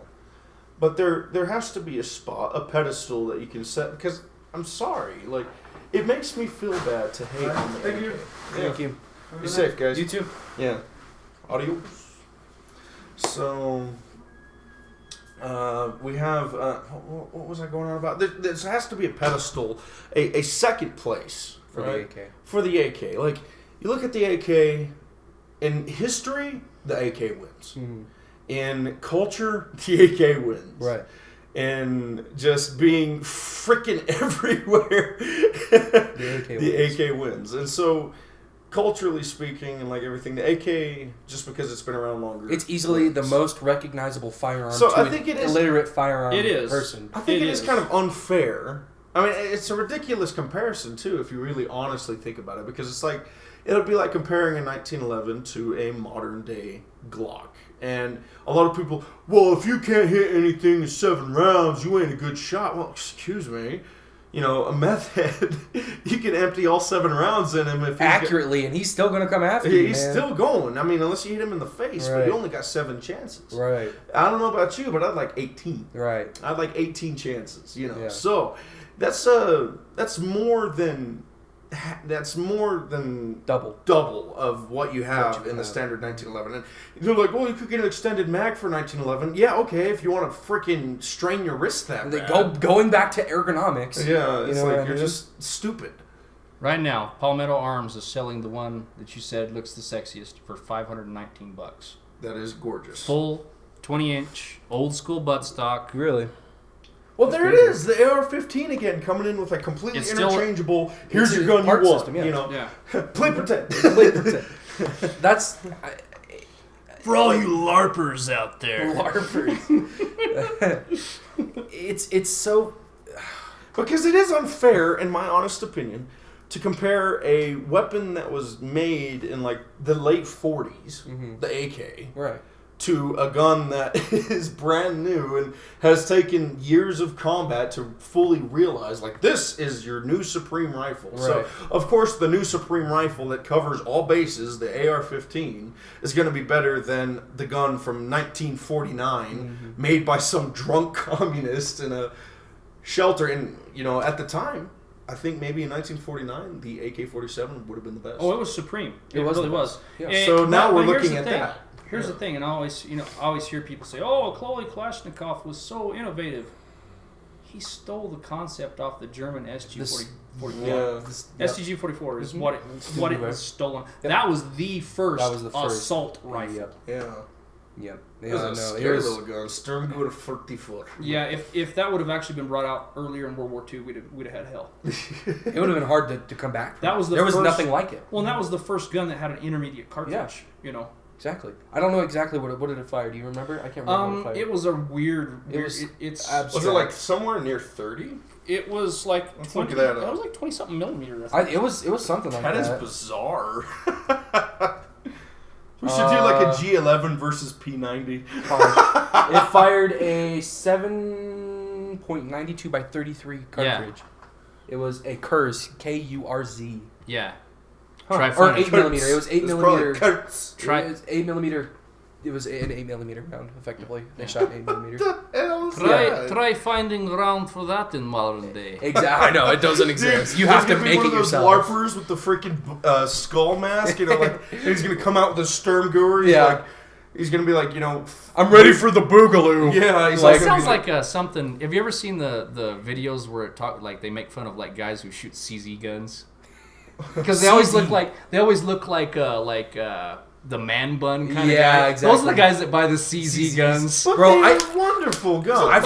I've heard literally like once you shoot a CZ like They are life has beautiful. changed. They Yeah. are It beautiful. just grows in your hands. Yeah. Like They're just so damned expensive. They're That's why they make so fun of expensive. them. You know. It's literally like if you want like steel gold, go for CZ. Yeah. But I've heard it's like literally shooting God's firearm. Like I've heard it's amazing. They are to shoot beautiful. CZ. They're awesome. I would love to shoot. A buddy of mine has a bolt action 7.62 by 39, an AK round CZ rifle. It's bolt action, and it is kick ass. That sounds pretty sick. It's way cool. It's a good coyote gun. Really? Yeah. That sounds pretty badass. Yeah. But like Again, though, you're limited to that round, yeah. and AK rounds aren't that. They're not inherently accurate, so I it's know. not that accurate of a rifle, even though it's a bolt action. Right. we need to start planning. You know what, guys? Go ahead and comment. Like, please do. If you have any suggestions of like what we should do, like versus, man, like, because I would love to see. Give us ideas. Tell us what you want us to talk about. And because personally, like one of my favorite firearms ever invented is the FAL. But there's a lot of competitors with the FAL, especially when it comes to like battle rifles. You know, we could do that. We could do FAL versus M1A versus AR10. Right. That'd be a good one. That The would- AR-10 came and went, right? I don't recall it ever being mainstream. No, AR10. Was it? That's mainstream? actually what now, and I was going to bring that up. Segue into that. The military is starting to phase out the M1A to the AR-10. Really? Yeah, for the designated rifleman. Huh. Yeah. I didn't know that. I thought it Basically, kinda an phased out. AR-10 is just an AR-15 that shoots 308. 308. Yeah. Huh. And they are Badass, badass really? accurate. That's cool. Yeah. Big And they're boys. lighter. Yeah, well, obviously. They're it's lighter similar. than an M1A. Yeah. Yeah. That's pretty cool, man. We seriously You need can to buy have those range on day. Palmetto State Armory too. Guys, I am not being paid by Palmetto State Armory, just so you guys know. But I love their website, and they're a great bunch of guys. Yeah. No, I've heard pretty good things. Yeah. From, They're from Florida. From They're out of PSA. Florida is where they are. really? Yeah. That's pretty cool. Trust the South. It's really hard though because even the thing with an AK is it's been shrouded in different models, in mysticism. So you have several different types of AKs, right? You have one that shoots 5.45 by 39, right? Well, that's. and you have I was gonna get into you that have here. 7.62 by 39. That's the issue too. Is it's shrouded in mystery. So it's like when AKs as a blanket term is accurate, but kind of not. Like you can look at a gun, it's like, oh yeah, that's an AK. But is it the AK with the dovetail mount that shoots 5.45 by 39, or is it the AK with the dovetail Okay. mount that shoots 7.62 So by here's 39? here's the difference. And you can actually see By the mag. by the magazine, yeah, the cancer because of the the mag. AK-74, which is the Yep. 5.54, Yep. has a Has straighter a mag. straighter mag, and then Yeah. the 7.62 has a more. The curved reason the banana mag. Russians built that round in 1974 Yep. to compete with the 5.56. 5.56 Yeah. because they realized, hey, our guys can't carry as many rounds as the Americans can. So let's- if we get into a war, we're Yep. kind of like hosed here. Yep. And so that's why they made that round Mhm. is to compete. And it is actually a hot little round. It's a cool. I've heard it's round. pretty awesome. I've always I personally I just haven't had enough. I've had experience in the digital world firing firearms, and that's why I could say confidently one game has sparked my fascination with firearms, And that, I mean, even since I was little, you know what I mean, I've loved firearms, but it's never been to the extent that I am now where I can name off brands and be familiar with something. It's Escape from Tarkov. I'm not going to get into the nitty-gritty. I already talked to... no, go ahead, because we were going to talk about military simulations. Yeah, military simulations. Okay, so... Well, before we get into that... Yeah, go for it. What was it? Well, way to kill the conversation. Hold on, before we get into that, I'm going to have a brain fart. Yeah. Before we get into that... Darn it. Oh, yes, I wrote a joke. That's what I was going... I made a joke, and I told it to someone, and he actually believed me for a few seconds before I busted out laughing. Because he was like, really? I said this. I said, so to shoot an AK, you have to think like the person who designed the AK. And like when they were designing it, you have to understand they were probably drunk on vodka. And I read this like an actual fun fact. And I said, so... if you drink vodka before shooting an AK, you're going to fire as it was meant to be fired because it was designed by a drunk man. So obviously it's going to be more accurate.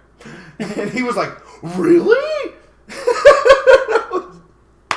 What a mad lad.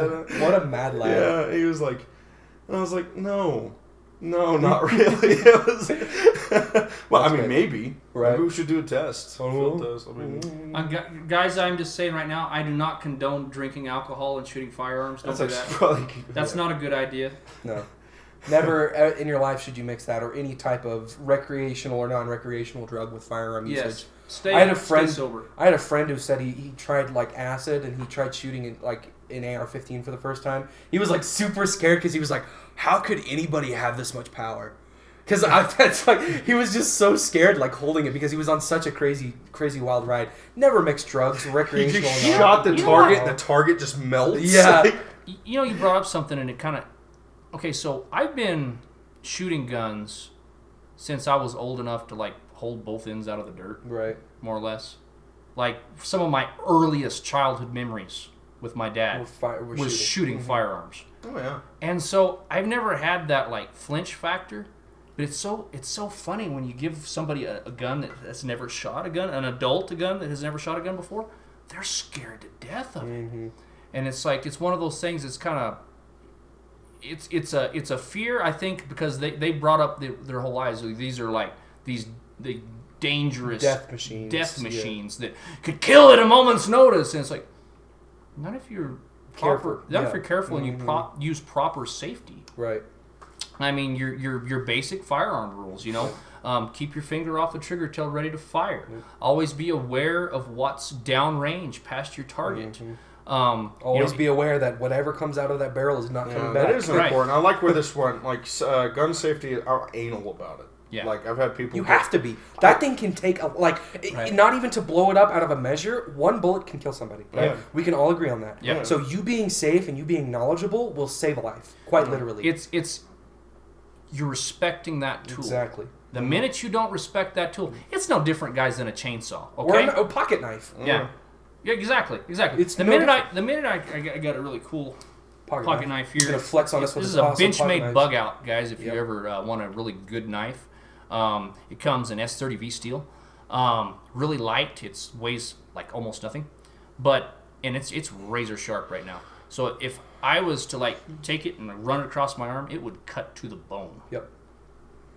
Don't do that. Yeah. You got to be safe with knives. You have to know You knives. know, and I've had people, they're like, get off my ass, man. I'm like, you just aimed it at someone trying to reload. Like, you may not have noticed it, but the barrel was facing them. Yeah, I get on people for that. You know, and it does make me mad because those people who are unsafe with firearms make the rest of us look bad. Yeah. You know, and they put a bad name out for guns. It's easy. It's easy to be safe with a gun. Right. Like, so much as like putting the safety on when, If a firearm, that's a rule that I have. If a firearm has a safety, I use it. Right. Okay, for example, I'm a big Glock guy. Well, the safety's in the trigger, Yes. so you're pretty much good. Yeah, you're pretty much good. You're here, Black Hawk Down. This is my safety, Captain. If you guys don't know what that is, that's his trigger finger. Right. Yeah, it's one of my favorite movies. But like an AR-15, it has a safety. An AK has a safety. Yep. So operate it with the safety. Use it. It has it. Use it. A 1911 has a safety. Use it. Yep. No, that's It has a very pretty cool important. safety system. There's a lot of It people does. really.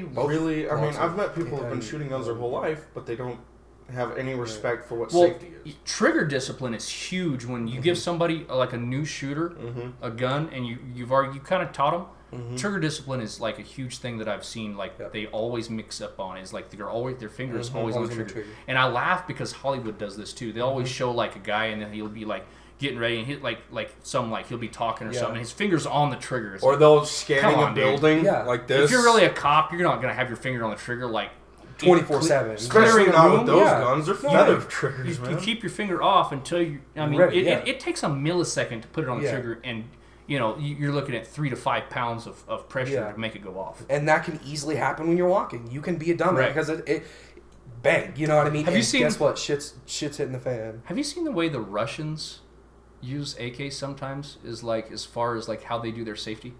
I'm not really sure. So again, the safety bar is kind of hard to operate. So some Spetsnaz, they just put their finger like behind the trigger and shove upwards, Okay. and that's how they would run it. Like because it's Okay. behind it, so like it can't Right, yeah. go up. But that's still so unsafe. I mean, it is Russia. I mean, have you seen how they drive? Have you seen how they train? Oh, they're nuts. Have you seen their live round training? They'll have think this so, guy. yeah. I am going to make confidence in you. Shoot around me, comrade. I'm like, no. How many commanders they've lost doing that? I don't know. Yeah, it's got to be some. Sucker, you shot me in the knee. He gets shot in the head by the other guy. It's like, Yeah, it's yeah. dumb. Like, and there's I've seen these things. They come out like because I follow a lot of gun pages, and these so-called professional like gun trainers will quite literally come out and they will like, okay, I want you to shoot behind me as I'm walking by.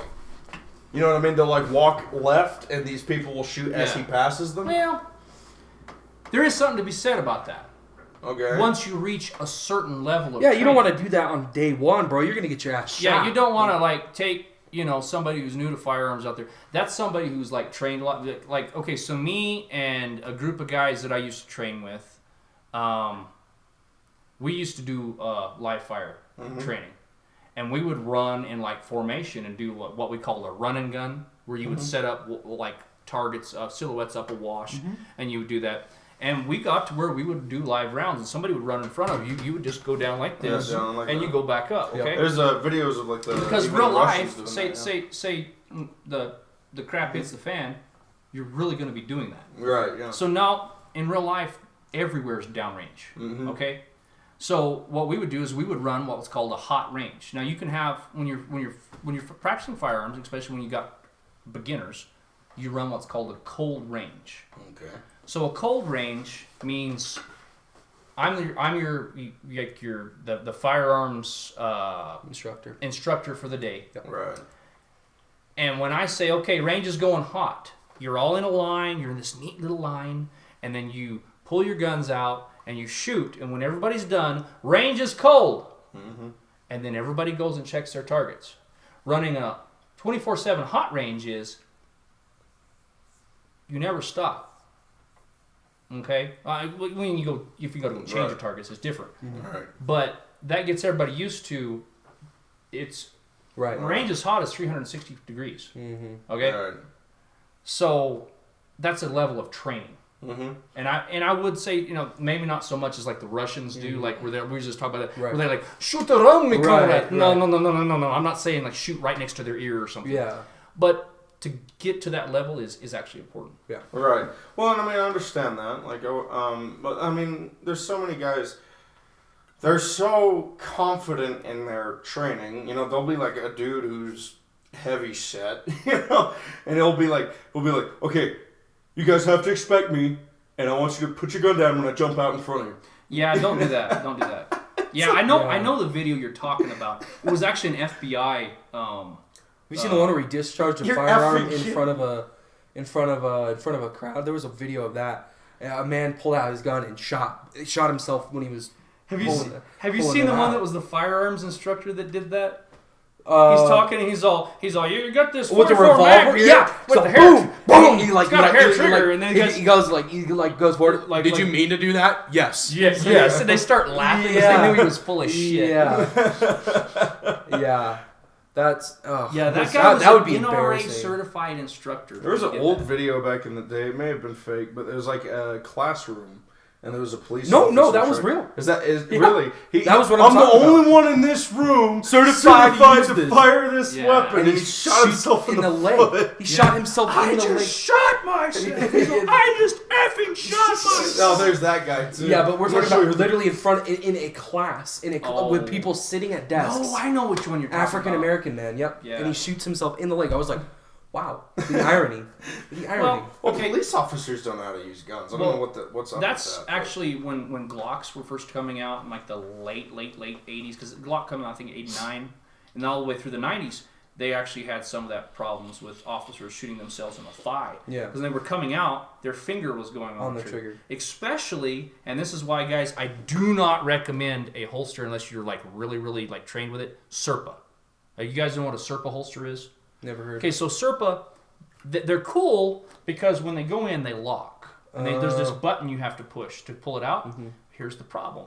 A lot of officers, they were curling their finger and pushing it like this. And then they so when were you come out, returning to their trigger finger. And so what you shooting have to themselves. do is you have to learn to keep that index Yep. finger straight, push it, and come out. Mm-hmm. Okay, so if you don't train with that Serpa holster a whole lot, You're gonna shoot yourself. yeah. It's like for me, I change holsters a lot. Often. Yeah, and depending on like if I have a hip holster, it's different than my appendix holster. 99% of the time I run appendix. Yeah. But I don't use Serpa because of that, because they scare me. Because I'm afraid of You're gonna pushing curl that. back and shoot Yeah, yourself. they look badass. And And functional. And I like that extra level of retention, because that's all that is. That you button have to is- push a button. Yeah, you have to. Yeah, in order for this. So that to way get off somebody that can't side. come up behind you and pull it out. That's what I hate about hip carry. It's Is because it's harder to with appendix carry. This is mine. Even if I'm open carrying, Yeah. nobody can get it. Yep. Because This is mine. you know, I don't know about you guys, but I realize that somebody's reaching for my junk. Yeah. So this is right Exactly, there. yeah. So because people tell me, oh, you're going to shoot your dick off. I'm like, not if I practice proper safety. Yeah, exactly. You just got to keep doing drills, like Correct. empty drills, like Well, and I'm a big proponent on dry fire practice. really. Yeah, because you build that muscle memory. Yeah.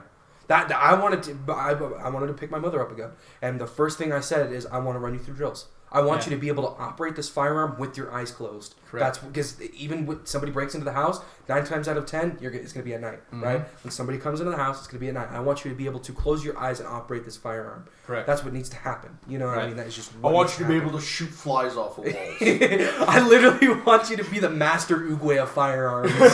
Definitely. I mean, Definitely. you need to get as trained, and my mom's a big Well, proponent that's of it as well, you know, but- and that's the thing I'm always talking about in this program. You know, I hear so many females going on about there is a rape culture, and I do agree with that. That there is a very real deal where guys just don't care. And I'm not trying to sound like some white knight or anything, but the way you could defend yourself against with that. a gun. With the gun! So if you're a liberal, like, feminist, it doesn't make sense. The ultimate equalizer between a man and a woman is a firearm. Yep. Even a man and a man, the ultimate equalizer Right. in this world is a firearm. God created man. Sam Colt made him equal. Yeah, exactly, man. It's like, More or so if you less. want to More or less. defend yourself from, the big guy coming down the alleyway with a knife or whatever he's got, even if it's just his he muscles. could pick you up and throw you. Like Yeah. you could, you literally all you would have to do is act like you're reaching for a gun. Yeah. That dude's backing off. He's like, He's like, I'm out of here. He's like, wait a minute! Yeah. And that is again, I like you say, the great equalizer. Have you ever seen that video of that 10-year-old little girl that does IDPA? Oh. Okay, so she's 10 years old. She's rocking a full-size 1911, and she is rocking that gun. Yeah. 10 years old. Bing, bing, bing, bing, bing. Like Bing, bing, bing, bing, bing. full drills. Yeah. Full drills, running and gunning.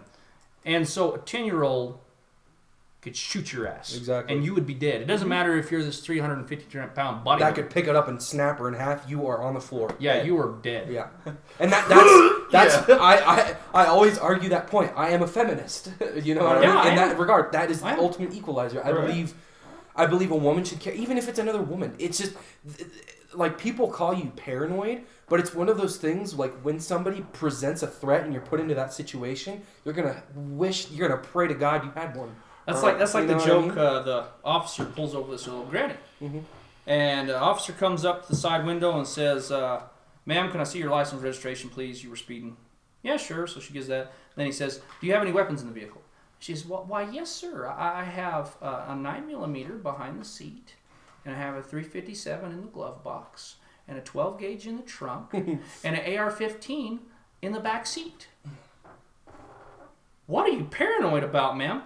Not a damn thing, sir. Not a damn thing. That's actually a pretty good one. That's a good one. Try me. And so that's what I tell people, because I've actually had people ask me that when I've been open carrying in Farmington before. What are you paranoid about? And I said, not anything. Yeah, I have my gun. paranoid. I'm not scared of anything. Yeah, exactly. And it's one of those things, too, where it's like, these people, like, police are here for a reason. They're here to protect and serve, quite frankly. You know what I mean? They do a pretty damn good job at it, as far as I'm concerned, right?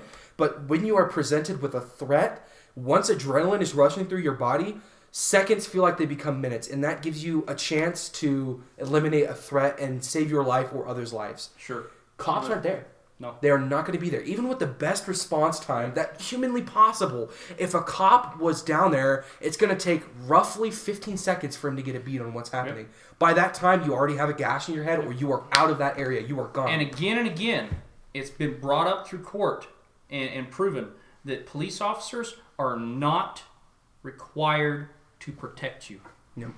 They have proven that in court, that they are not required to protect you. They are there to write down what happened after the incident happens. Right. Now, if they do decide to protect you, then that's great. And I appreciate all our law enforcement officers out there that are Bless you twice. Yeah. Bless me 3 times. Okay. Sorry about that.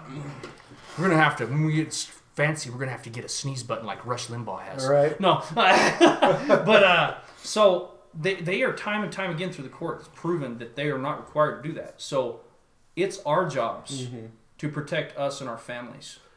Yep. And that's even what I get you on to protect yourself. Whoever It is your you job are. to protect you. Yeah, you ran into a radical hate group that hates gay people. Exactly. Get a gun. Yep. You know, that's what I said. I don't care what you are. I don't care what political affiliation, what sexual deviation, whatever. Get a gun. Yeah, it's your God-given or whatever you believe. It's your given right. And it is your individual responsibility to protect yourself, I think. Because, and I tell people this all the time, you know, because, like, say there was, like, a shooting somewhere, like, say the mall. You know, the mall has that little sign, guys, that says no guns. But I don't carry a M9 Beretta, and that's what's on the door. So, anyways, but, just so you guys know there, a little tidbit for you. Don't carry an M9 Beretta. Yeah, exactly. Problem solved. But say there was a shooting in the mall, okay? My job is to protect myself and my family. Yep. Now, that might sound selfish, but I'm going to get myself and my family out of there if I can. So, Okay? you know, everybody if you else have a gun, you could do it for your family. Well, that's what I'm gonna. Sorry. Yeah. That's, it's up to you to protect yourself. So don't come to me crying and say, "Well, he had a gun and he could have helped me." That's your job. Yep. Because I am here to protect me, my wife, and my kids. Yep. Everybody else, you're on your own. Yep. Exactly. It boils down to, you know, close family members, and even if it boils down to the point where your brain's fight or flight, you know what I mean? That is life or death in your eyes right now. It's either going to be you or it's going to be them. It is just, that's what it's going to boil down to. It is your individual, it is your instinctual, your habitual, and your personal right to defend yourself. No matter, even down to a physiological, if we are presented with a threat, right? So my first existential goal is to protect you guys because you're my friends. We have relations as our brains function, right? But if he walks in and he points a gun at me, you guys are out of my mind. It is my life right now. It is me and him. Exactly. Right. I don't know what's going on. That is just how we are wired. You know what I mean? Right. So even down to the chemical, biological, physiological level, it is your duty to protect yourself. Well, what did I say to you the other day, War Spirit? I said, You said there should be an 11th commandment in the Bible. Cover thy ass. I think God put it in there. That's one of the ones that It's that poor implied. Moses dropped that part of the tablet, and God was like, "Well, maybe we don't need to put that back on there." Natural selection. Natural Darwin got that selection, one. yeah. All right. And that's one of the things. Like it is so weird to me that people are to the point where they call people who want to protect evidently themselves and their family, monsters. It blows my mind. It is really strange. And that's getting political at that Exactly. rate, because it's very strange to me. Because I wrote a long paragraph called "I'm a Human Supremacist," and that's my thing, is protecting human life, especially my life and my family's lives, friends if they're with me. But I can't do that if I don't cover my ass. Because if you run in, say you're the hero, right? You've got a gun and there's a shooter, so you can stop this. Well, the thing is, if your family and everything, if you leave them unattended because you're going to go be the hero, you potentially left them very much so in the open. So it's not so much about being selfish, it's about being not tactically retarded. Right, and that's what I tell people. Like, okay, say the mall scenario again. So first of all, I'm gonna get them out first. Now, if I got to shoot some bad guys to get out, then that's one thing. I might stop the threat, that way. But if I can get them out without shooting a one shot, I'm gonna do that. Now, I might decide. No, we're good. I might decide to go back in afterwards. Now after I know 100% sure that they're safe. Right. But that's going to be on a basis by basis deal. Exactly. I mean, because there's doing the right thing and then there's doing the stupid thing. Right. You might think you're doing the right thing, but honestly, you might just be putting yourself in trouble as well as everybody else. Right. Because and that's also another thing too, is if you put yourself in that situation, you are the only protecting entity. Like, say you out of 10 people, right, are the only protecting entity. You're like, I'm going to run in there Rambo style. Now everybody else is defenseless. Right. Because you are that last line There of was this defense, huge debate that I heard about. My buddy had it, and everyone was calling him a heartless monster because he's like, I'm going to cover my ass. Mm-hmm. And I'm not saying, that, you got little Jimmy, your son next to you, you hold him up as a meat shield. Yeah, and you just run through Rambo style. I'm not saying that you are the shield. Like, don't get me wrong, you are the shield between the shooter and your family. Right. Mm-hmm. Like, don't get me wrong, that's your job. Yeah. But you do have to cover your own ass. butt. But at the same time, you're not throwing your family in front of you because of that. It's, you're not going to go and say help bystanders and stuff because they should have been protected. Exactly. You are protecting yourself to protect others. Exactly. That's what it boils down to. Yeah. I mean, exactly. Even in that rate, you are protecting yourself as an individual. Even, like I said, in a physiological level, when it goes down to where your brain starts rushing, with adrenaline and everything starts happening at once.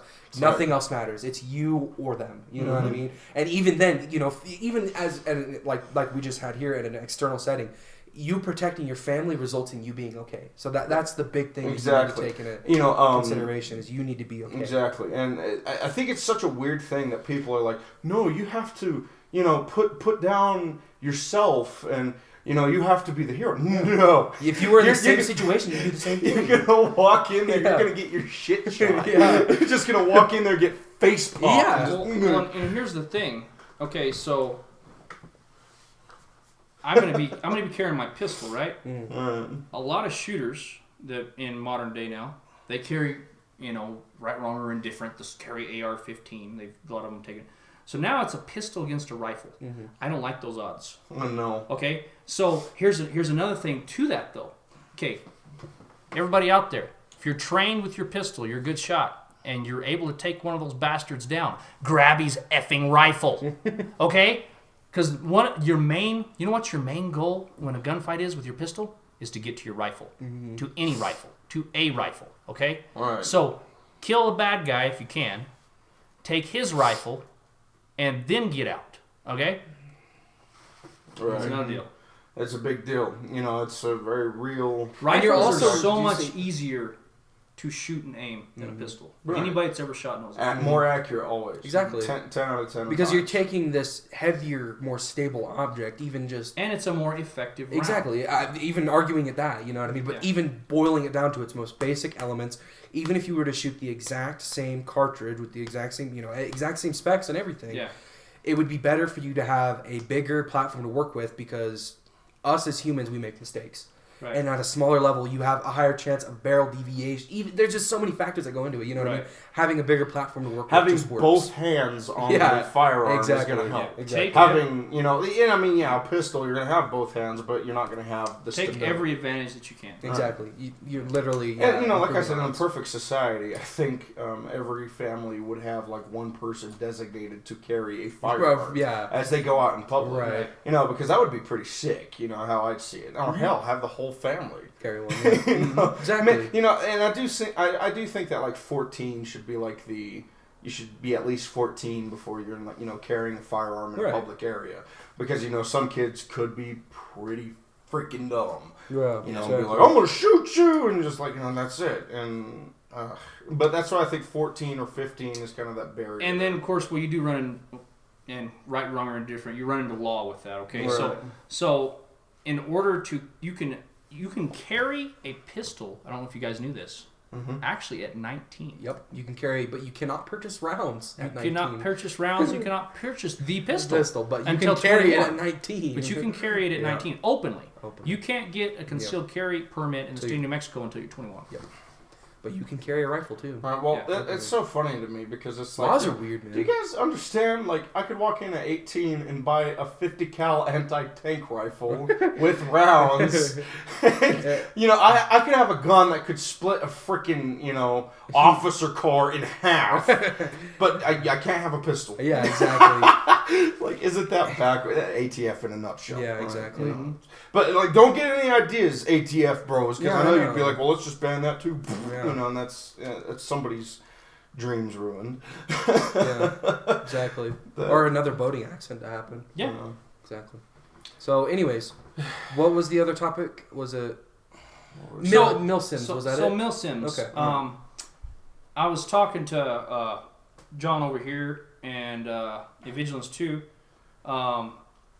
You can actually use, to a certain extent, Mill Sims to get your group trained up better. Yeah. Because you can learn basic tactics. You can even learn basic callouts. Yeah, callouts. You can learn formations. Yeah. You can tinker around with like flanking maneuvers, that kind of stuff. Exactly. So Mill Sims are actually really useful for the real world. Yeah. No, even to some degree, the military even tried to implement that in when the first Doom came out. They tried to make a military simulation using the Doom engine. Attention, Highlander, big booty bitches, 200 meters. That was the old call thing we used to do in Arma. Because there's these automatic voice things that actually do a lot of callouts for you. It's like enemy spotted 200 meters. But it's unknown targets. Right. And they unknown man 200 meters. Stuff like that. And we were just joking around. Big booty bitches at 200 meters. Stupid, but because they take voice clips and they have an actor going A, B, C, D, and then 2, 3, 4, and then they just start counting. And so they can splice clips together to where it's a sentence, but it sounds different because you get tone differences. Yeah. So that's why it's big booty bitches. You know what I mean? That's because it's robotic chopped up in tone differences.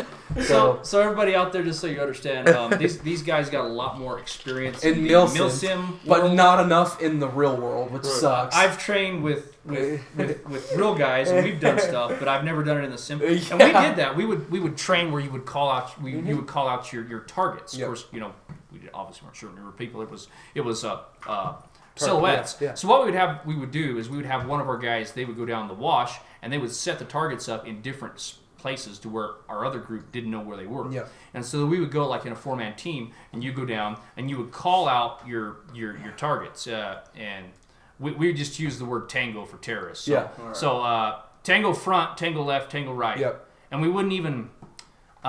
So Army, it's funny. So Army, they always have their guys, no matter what, call out the yardage and all this other like bullshit. I'm sorry. The Marines, they always just do the distance, and then if they need to do the yardage, they will. Okay, because the Army guys, and I love you to death, Army, but golly, guys, you'd be like, Tango, 37 yards. You know, and there's like, you're gonna be shot by then. Yeah. Shoot, fire, go. Right. So in the Come Marines, again? the Marines, a lot of times you would be yelling that as you was shooting. Yeah. You know, Tango front. Bah, bah, bah, bah, bah. You already got your right. gun up. You're already going in. You're going in. So our 3 Marine guys, they were always giving our other Army guys all kinds of crap. So it was fun. That is good. That's it.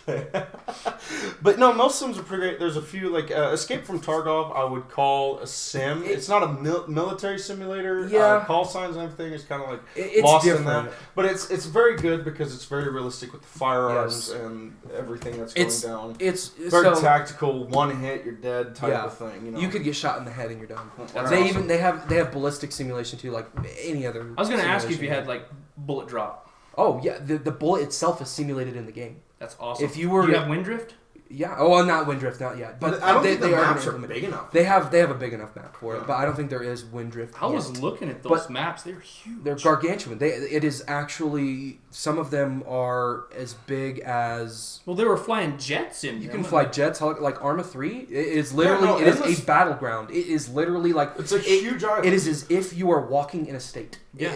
In a country in It's Afghanistan. huge. It's really really freaking cool. That's so cool. Like him and I, when we play, we take Black Hawks I need to upgrade and my we system so I fly. can play with Yeah. you. Yeah, like we'll have a pilot and he'll Yeah. come back to the base. and we Yeah. This is his designated job. He loves to do it. Yeah. He'll come back to the spawn and pick people up, and you could be in the freaking chopper for actual 12 minutes Until you going get to to an the AO. AO. Yeah. And honestly, you could get there and you just get shot out of the sky. and that's it. And then And you you have start to do it but all over It's again. it's the moments when you're sitting on a hill at night and you see tracers shoot over the hill and hit and bounce. You know what I mean? And it's warfare on a digital level that Yeah. you are a part of it, and that's what's so I cool. remember the That's sounds. very I remember the battle.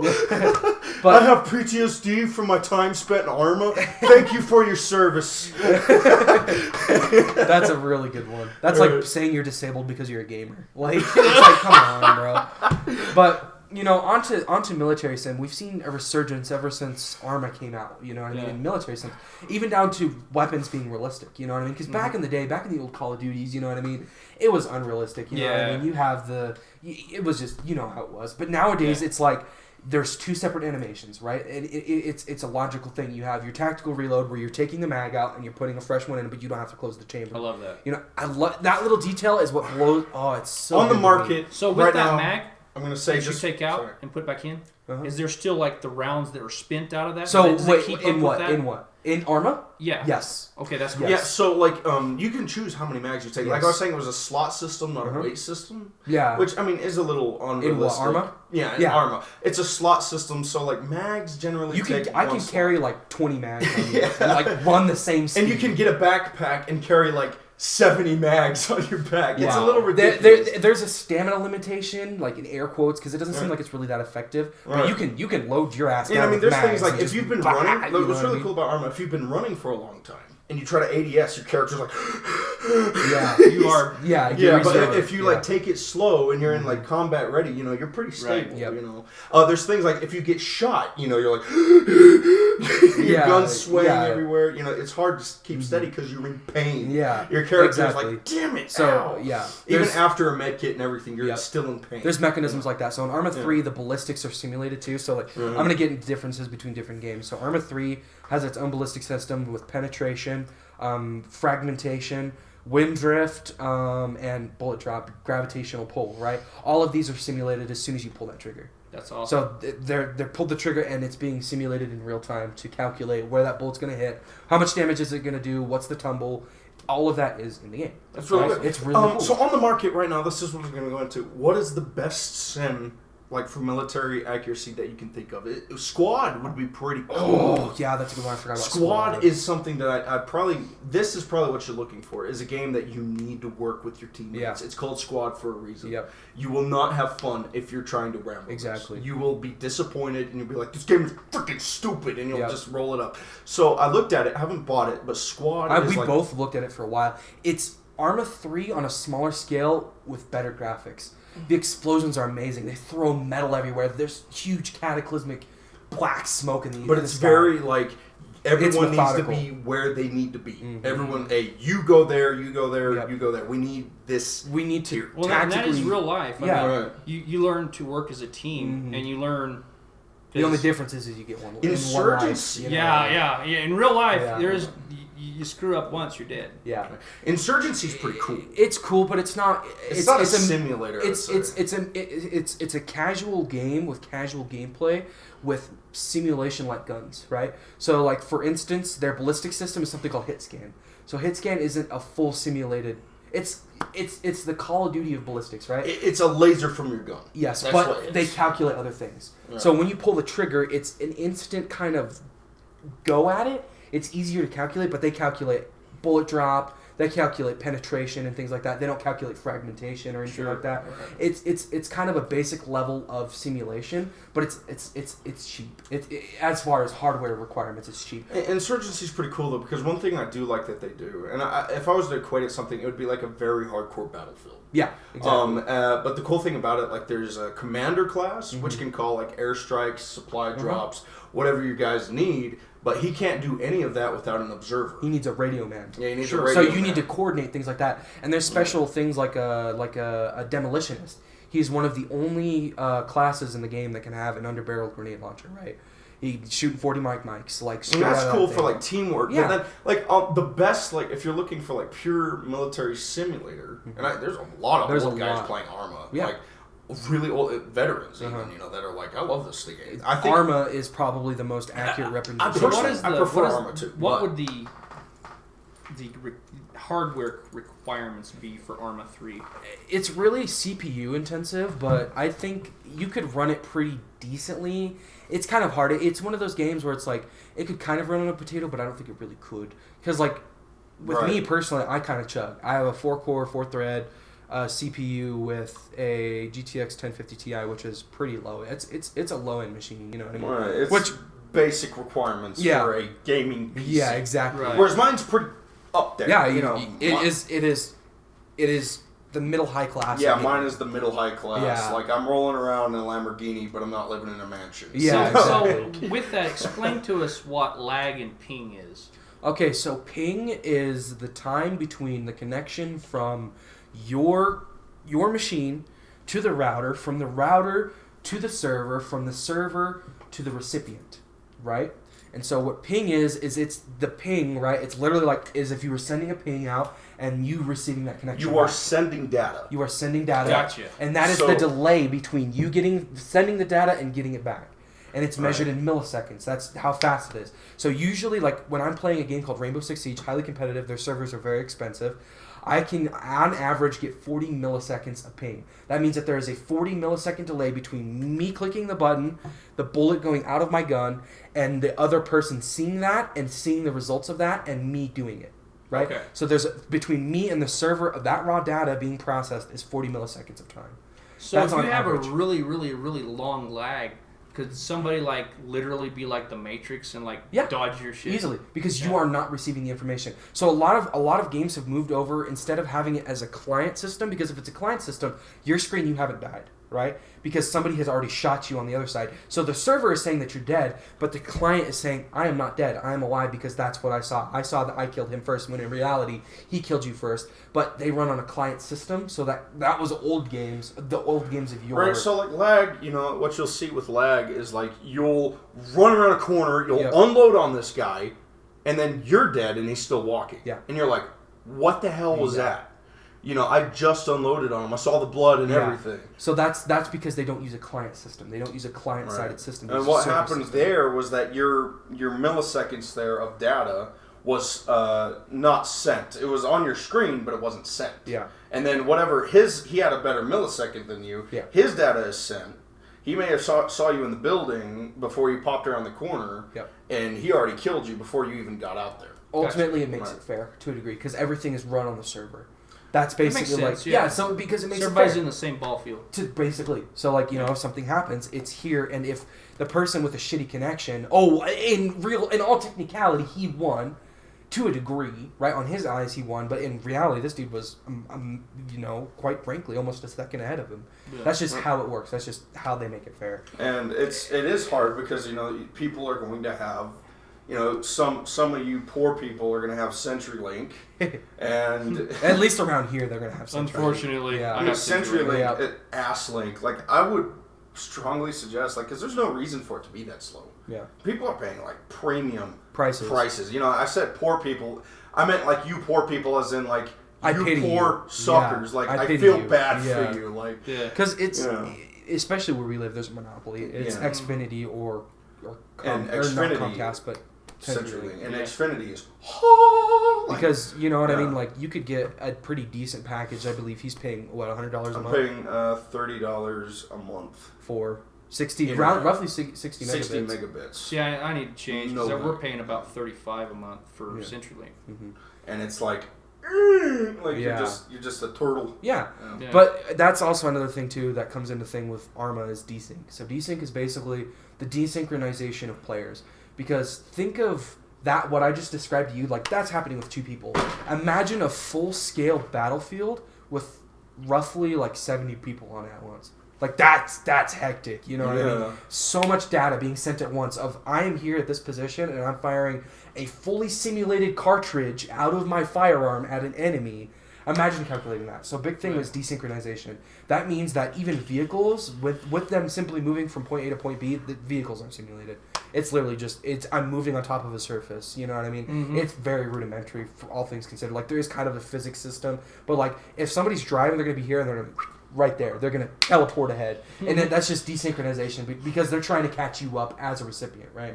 So that's basically how lag works, is because there is literally a physical delay of it getting from point A to point B. It is literally a physical delay. That is the best. It is as physical as it gets. It's not any magic or anything. It's literally a physical delay.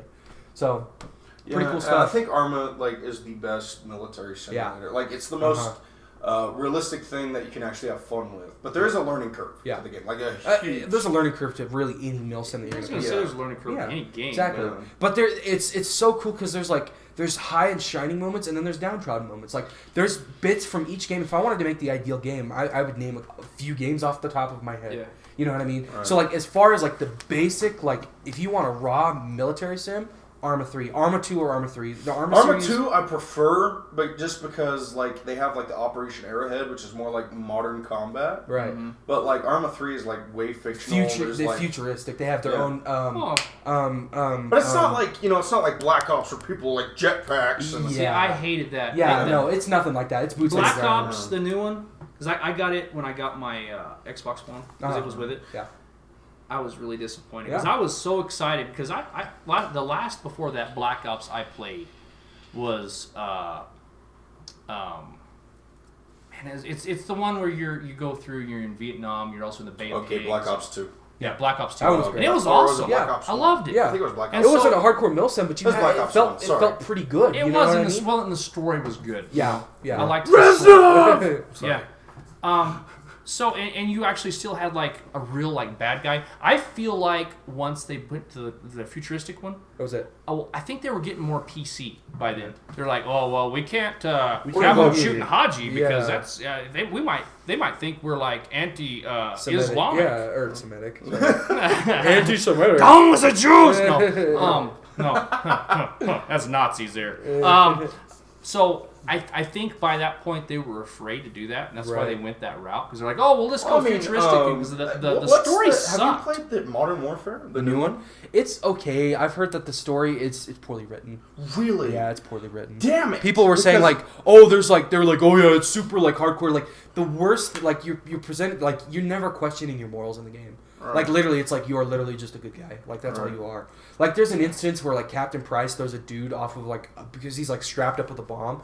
Price walks up and throws his ass over, and the explosion. Oh, he saved everybody. But there's no morally gray area where you're killing somebody that's maybe not the worst to be killed, but he also kind of deserves to be killed. There's no. And you had that in Black Ops too. Exactly. Well, I love the horror of opening a tanker full of rotting corpses, to grab your friend Woods. Yeah. That I've never forgot that. I played the game when I was little, right? Guns are fun. I beat the entire game. The one that stuck with me was when I opened it. I saw a crate full of dead people. I saw a war crime unfold in front of my eyes. And this Well, one the original guy Modern is sitting Warfare there, too. like looking at all his dead comrades. Exactly. Rot. you know? Exactly. In the original Modern Warfare, you play as the Marine character, and you don't make it. Yeah, I know. You die. You die. And the first time I played that, I was like, oh, that's pretty wait, cool. what? Yeah. Right. what? The, Yeah. what? And I was emotional about it. Right. Right. You're not supposed to die. I'm the good guy. I'm supposed to live. But No, Modern Warfare, like the original Modern Warfare, with all the way down to like the nuke being detonated in like the Middle East. Yeah. That was amazing. But there's like in Modern Warfare 2. I heard World at War was good. I've never played it. Oh, it's a fantastic. it's pretty good. I love that. I don't remember. I was too young It's to just kind of remember. like one of those like yeah, we get to kill the bad guy. Yeah. But it was awesome. It was your standard trope military movie. Yeah, it was You know what I mean? Saving Private Ryan. Saving Yeah. Private Video game. Ryan, the video game. Yeah. But it also had the Soviet, like Saving Private Ivan. Yeah. And it was awesome. Like, that's where Reznov. Did you get to shoot the PPH? Oh, the Papushka? Yeah. Ah, Yeah. of course. And I swear they named it that because the sound it makes. I love the Papushka. I'd love to shoot that. Yeah, gun. That is gun such a ridiculous. weird gun because it doesn't have a forearm. You Yeah. literally hold onto the magazine yeah. to shoot Exactly, because it doesn't have a handguard. It's No, you literally burn all your just, hand yeah, if you you burn grab your the hand front. off. it. Yeah. Not to mention, did it shoot 9x18? Yeah. Yeah. Yeah. And see, PMM originally, rounds. yeah, the Tokarev Yeah. round. Yeah. Yeah. Well, actually, Makarov is what it is. 9x18 I is couldn't Makarov. see. But same as the I Torque. couldn't Yeah. see that gun being used often. I don't think it was. I think it's mostly in the movies and stuff that it was used. No, by. I think it Well, was. I mean, it was used by the communists, right? I'm led to. Yeah. this They is used the it. country. They used it to take. quick with Yeah. that, you know. It was one of the first high-rate subguns. But we're also talking about the nation that, like, you get a gun. Oh, hey, you get a magazine. Yeah. Follow him. Yes, comrade, you follow him. Follow behind And him. I'm just thinking about this gun When he that. dies, you take his rifle. exactly. The That was the PPSH mentality. is the ghost gun. Mhm. It's 30 round magazine clip It had in a half high a rate of second. fire. It really It's did. a It was freaking crazy. fast gun. It's and you're gone. And But, I was I just mean, like, there's no way that like was especially used, right? in a country that was so poverty stricken, for them to be spending that many rounds out at an enemy, they literally went obsolete as soon as you went through 3 guys with carrying mags. Yeah, It's yeah. like you're like another. You know what I It mean? looked It's like it was heavy too. I bet you that bitch weighed more than 2 AKs, man. I'll bet you had that, to. have. that thing was solid bet you it steel. weighed I'll 20 bet, pounds. In man. the movies, they're always showing people like one arm in it, and they're like, drilling the German in the yeah, chest, that's you know? because it's really empty in the movies. Yeah, no. Yeah, there's no Let's do rounds the in it. Right. I guarantee you that drum mag alone weighed 15 pounds. Oh, easy. Because how many rounds? I don't know what it carried normally. Ooh, that's especially what with it we'll being do. It carried like over 100 rounds, I think. Yeah. Maybe the next podcast we'll do MP40 versus PPSH. Did you guys know that actually 9mm rounds weigh more than 5.56 rounds? Yeah, that doesn't surprise me. Okay. Yeah, they're a heavy son of a gun. Yeah. Yeah. Anyways, back to milsims. Right. Like, if you're looking for like a military simulation or something like that, like go with Arma.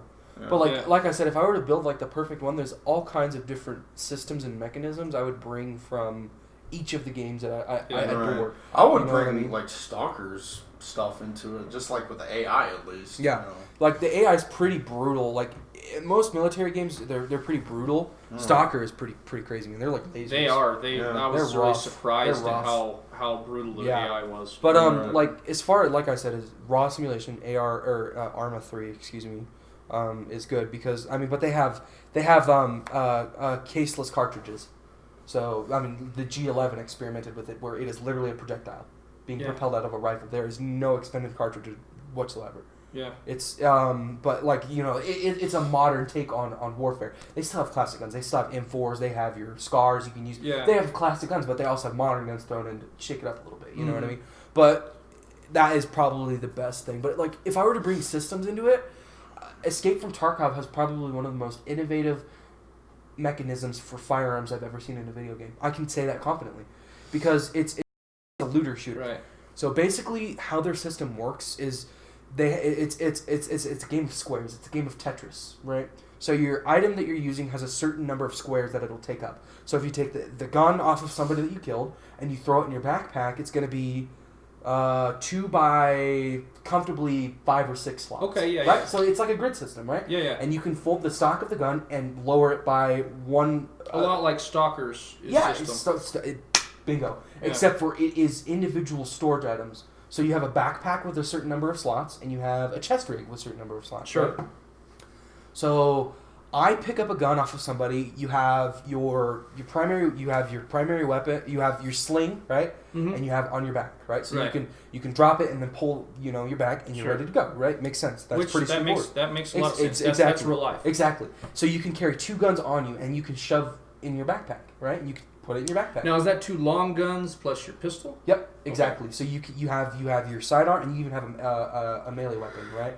You have something that you can rely on, like a knife, hatchet, Sure. like Should we basic things like that. play Arma sometime? I would We love need it. to. We need to. Should I mean, I wasn't able to really find. I don't know much if I could servers play for Arma. 3, Yeah. maybe 2. Two That's would the be- thing. I'll bet you I could run 2 on Yeah, my 2. system. And there's a lot of Russian servers I could vouch Yeah. for, which are fun because it's like actual like old timey, like it's Yeah. based in the '90s conflicts of Yeah. Russia versus like Chechnya Yeah. and stuff. We could even just play us 3 and then With just AI. randomly going Yeah. against the. Like, there's actual Yeah. scenarios you can start Yeah. up too. You can Yeah. do scenarios where you have to go and rescue POI from That'd be a lot of fun. an area. I'll Yeah, have to it would be download fun. it. Yeah, it's Yeah, it's go a ahead good and it's a get good Arma game. 2, and I think there's like a bundle you can get, and it'll Yeah. have Yeah. like the Because DLC. what would be really cool, and I was thinking about that what we could do, because I know you guys have talked about wanting to get more up to speed. Of course, it sounds like you guys are pretty up to speed on tactics. As far as watch a lot of Vapor War videos. doing a lot, we could do a lot of mock sims on Yeah. Arma, Right. and then prepare for doing the real thing in the Right. real world. Right. Exactly. And You this know, is that'd be cool. entirely, disclaimer. This is for self-defense. We're not Sure. we're not going out to harm. Well, and it's for anybody, you could do competition stuff with it too. Me and my buddies Right. used to do a lot of. We would do what we would call running guns. We would time each other. Yeah, so it who's was the it fastest? was a competition. Mhm. Yeah. Yeah. I've Just talked fun about sport. it a lot too. Like, if anybody wants to accuse us of being insane, like murderous guys, Yeah. like, having that moment presented to me personally, where it's someone's life in my hands, because someone was trespassing and they had a machete reportedly, and that's why we were out looking for them, and we found them, and they were on our property. They broke into the neighbor's house and ran over to our property. I've never felt that much dread in my life. Yeah. That was the worst feeling I Right. ever had. And nothing happened. Like I said, I got a hold of the police. The police came, got him. You know what I mean? But like that, like, don't, like, please don't. That was like what I was screaming. I was like, stay still. But with that, John, and that's why I tell people all the time. And we were talking about just earlier about being prepared. Right. And to protect yourself first and everything. So learning tactics. A lot of people, like whenever I talk about multi-unit tactics, some people are like, "Oh, he's doing that militia thing. He's one of those militia guys." No, see what? Here's the thing. You need to learn to work with other people, because say me, you, and this guy here, we go to the mall together, okay, and then a shooter does happen. But if we have trained together as a cohesive unit, ready to... now we are effective. Versus what you're talking about, like that one video game you said, you can't Rambo it. Yeah. Right, yeah. So if you always fall back to the level of your training, Right. Magpul, have you guys ever heard the brand of Magpul? Yeah. So the guy who invented Magpul, he was a Marine, he said that. You fall back, you do not rise to the occasion, you fall back to the level of your training. Yep. So if we are a cohesive unit, then, especially if, say, I don't have my kids with me, then we might decide to go hunt the bad guy. Yeah. Depending on what that situation is. But if we don't have that training, we're not going to be effective. Useless as bored to. I mean, We might end up hurting each other Yeah. because Yeah. this guy over here, I saw him. Oh, Right. sorry, John. exactly. Yeah. So because Somebody shot my nipple. people do weird crap under stress. Yeah. Okay. You're not a rational human being. Right, so you have to have this training so infused into your mind from doing one, like what we're talking about, military sims, but also once you take that, go to the real world, okay? Because in the It has to be a habitual thing. in the real world, typing R doesn't reload you, Yeah, exactly. okay? So you have to have that. Why'd you slide the mag back? Shut up! Why'd you slide the slide back? It's just It's video games. it's video games. But yeah, man, like it's definitely it's a good thing to have too, especially with things like that, because it takes the risk out of using firearms to make to build. Right. Well, tactics. then your unit can learn these tactics. Even just the to get a layout formation. of everything. Yeah, to get a layout of what's happening. Like the first time, see, I didn't learn it this way. I learned it with a good friend of mine. He's an ex-Army Ranger, and he taught a bunch of us for competition and different stuff, and for self-defense and everything. So we learned it from scratch, just out in the field, out in the BLM lands. Mm-hmm. And the first time that I got put on point, man, I made myself into a buffoon because I didn't know what I was doing. I was leading this group, and they're like, kept looking at me like, "Where are you going?" I don't know. But that's because I had never done it. So Right. whenever you do something for the first time, now you talk about learning curve. Mm-hmm. Real Right. life learning curve Yeah, exactly. really sucks. Mm-hmm. Because no matter what you do, you're gonna suck the first time. Mm-hmm. Exactly. Yeah.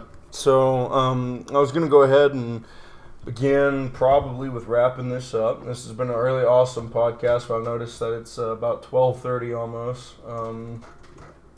So let's see. I was just gonna go ahead and load up outro real quick. Kind of some royalty-free stuff because we don't want to get smacked by Big Daddy copyright.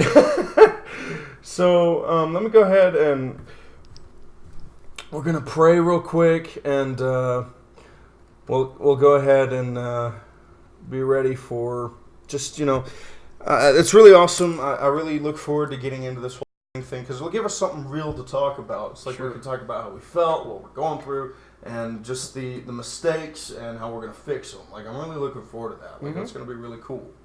I think there's a lot of working out that needs done too. Like, both me and this guy over here, like, we're pretty out of shape. Like, we're pretty husky dudes. Like, I'm not gonna say that I honestly, if you try to make me run a mile, I could run a mile, but I ain't gonna be running no more. Right. So honestly, be honest with yourself, both of you.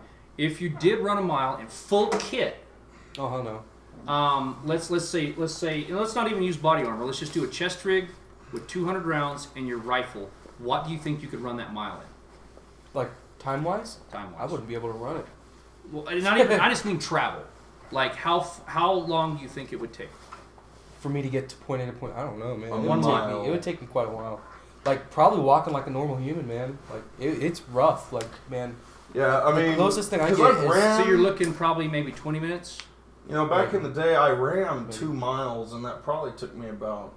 So a 30 good rule of minutes. thumb that our ranger guy taught us, and again, okay, so this is just getting yourself in shape, because actually, you talking about like running for a long distance, and then your character moving. Right, yeah. Okay, so if you're really doing a tactic like when you're getting up on the enemy, Right. you're not running because you don't Right. want that. Right. Okay, you're going at a brisk pace, but you're not running. Right. Yeah. But Well, sometimes you do need to run to get from point A to point B to get there. So a good rule of thumb is 1 mile with full kit. You should be able to get right into 15 minutes. Yeah, for sure. That's a good. The hell are you doing? I don't know I'm just what he's getting doing. ready to go. Oh wow, okay. Oh, wow. He's putting on his balaclava, man. I don't know. I think he's like getting ready to like invade Afghanistan. All right, here we go. Here we go. German forces, But- which is actually also cool in Arma. You can actually play as like different. Yeah, you can there's play as different- British. When they play Yeah. German GSG. You actually can. Yeah, Can you? it's Yeah, really cool. And it's they're good. like they have like they'll give you like the standard loadout for what they have. Yes, I could run the HK. Yeah. Yeah. Yeah. I love Yeah, the straight up HK. the FAL is a You beast. can in run that the game. FAL. They have. I love that gun. You just British pop units. someone. They're just. Yeah, man. G3. Yes, If you get we're to use- talking about guns, that Yeah, G3 is Insurgency's so nice. got a really fun G3 setup. Those are Yeah, hard to cool. find nowadays. I had the chance back in the 90s to buy one, and I didn't. It seems like you've had opportunities to buy something, but now you just regret it. I regret my whole life. Damn. Right? All right, Well, all let's right, go and guys. wrap Hey, it up. folks. Thank you, Lord, for everything you've given us. Thank you for the podcast tonight. Thanks for no interruptions. thank you for blessing us and just your outpouring mercy upon us. Keep us safe as we travel home tonight. Keep us safe from all the enemies out there, Lord, and reveal to us everything that goes down. Make us aware and make us vigilant, and just keep us safe, Lord. Keep our listeners safe, their families safe, our families safe. We thank you in your precious name, and in the name of your Son, amen. Amen.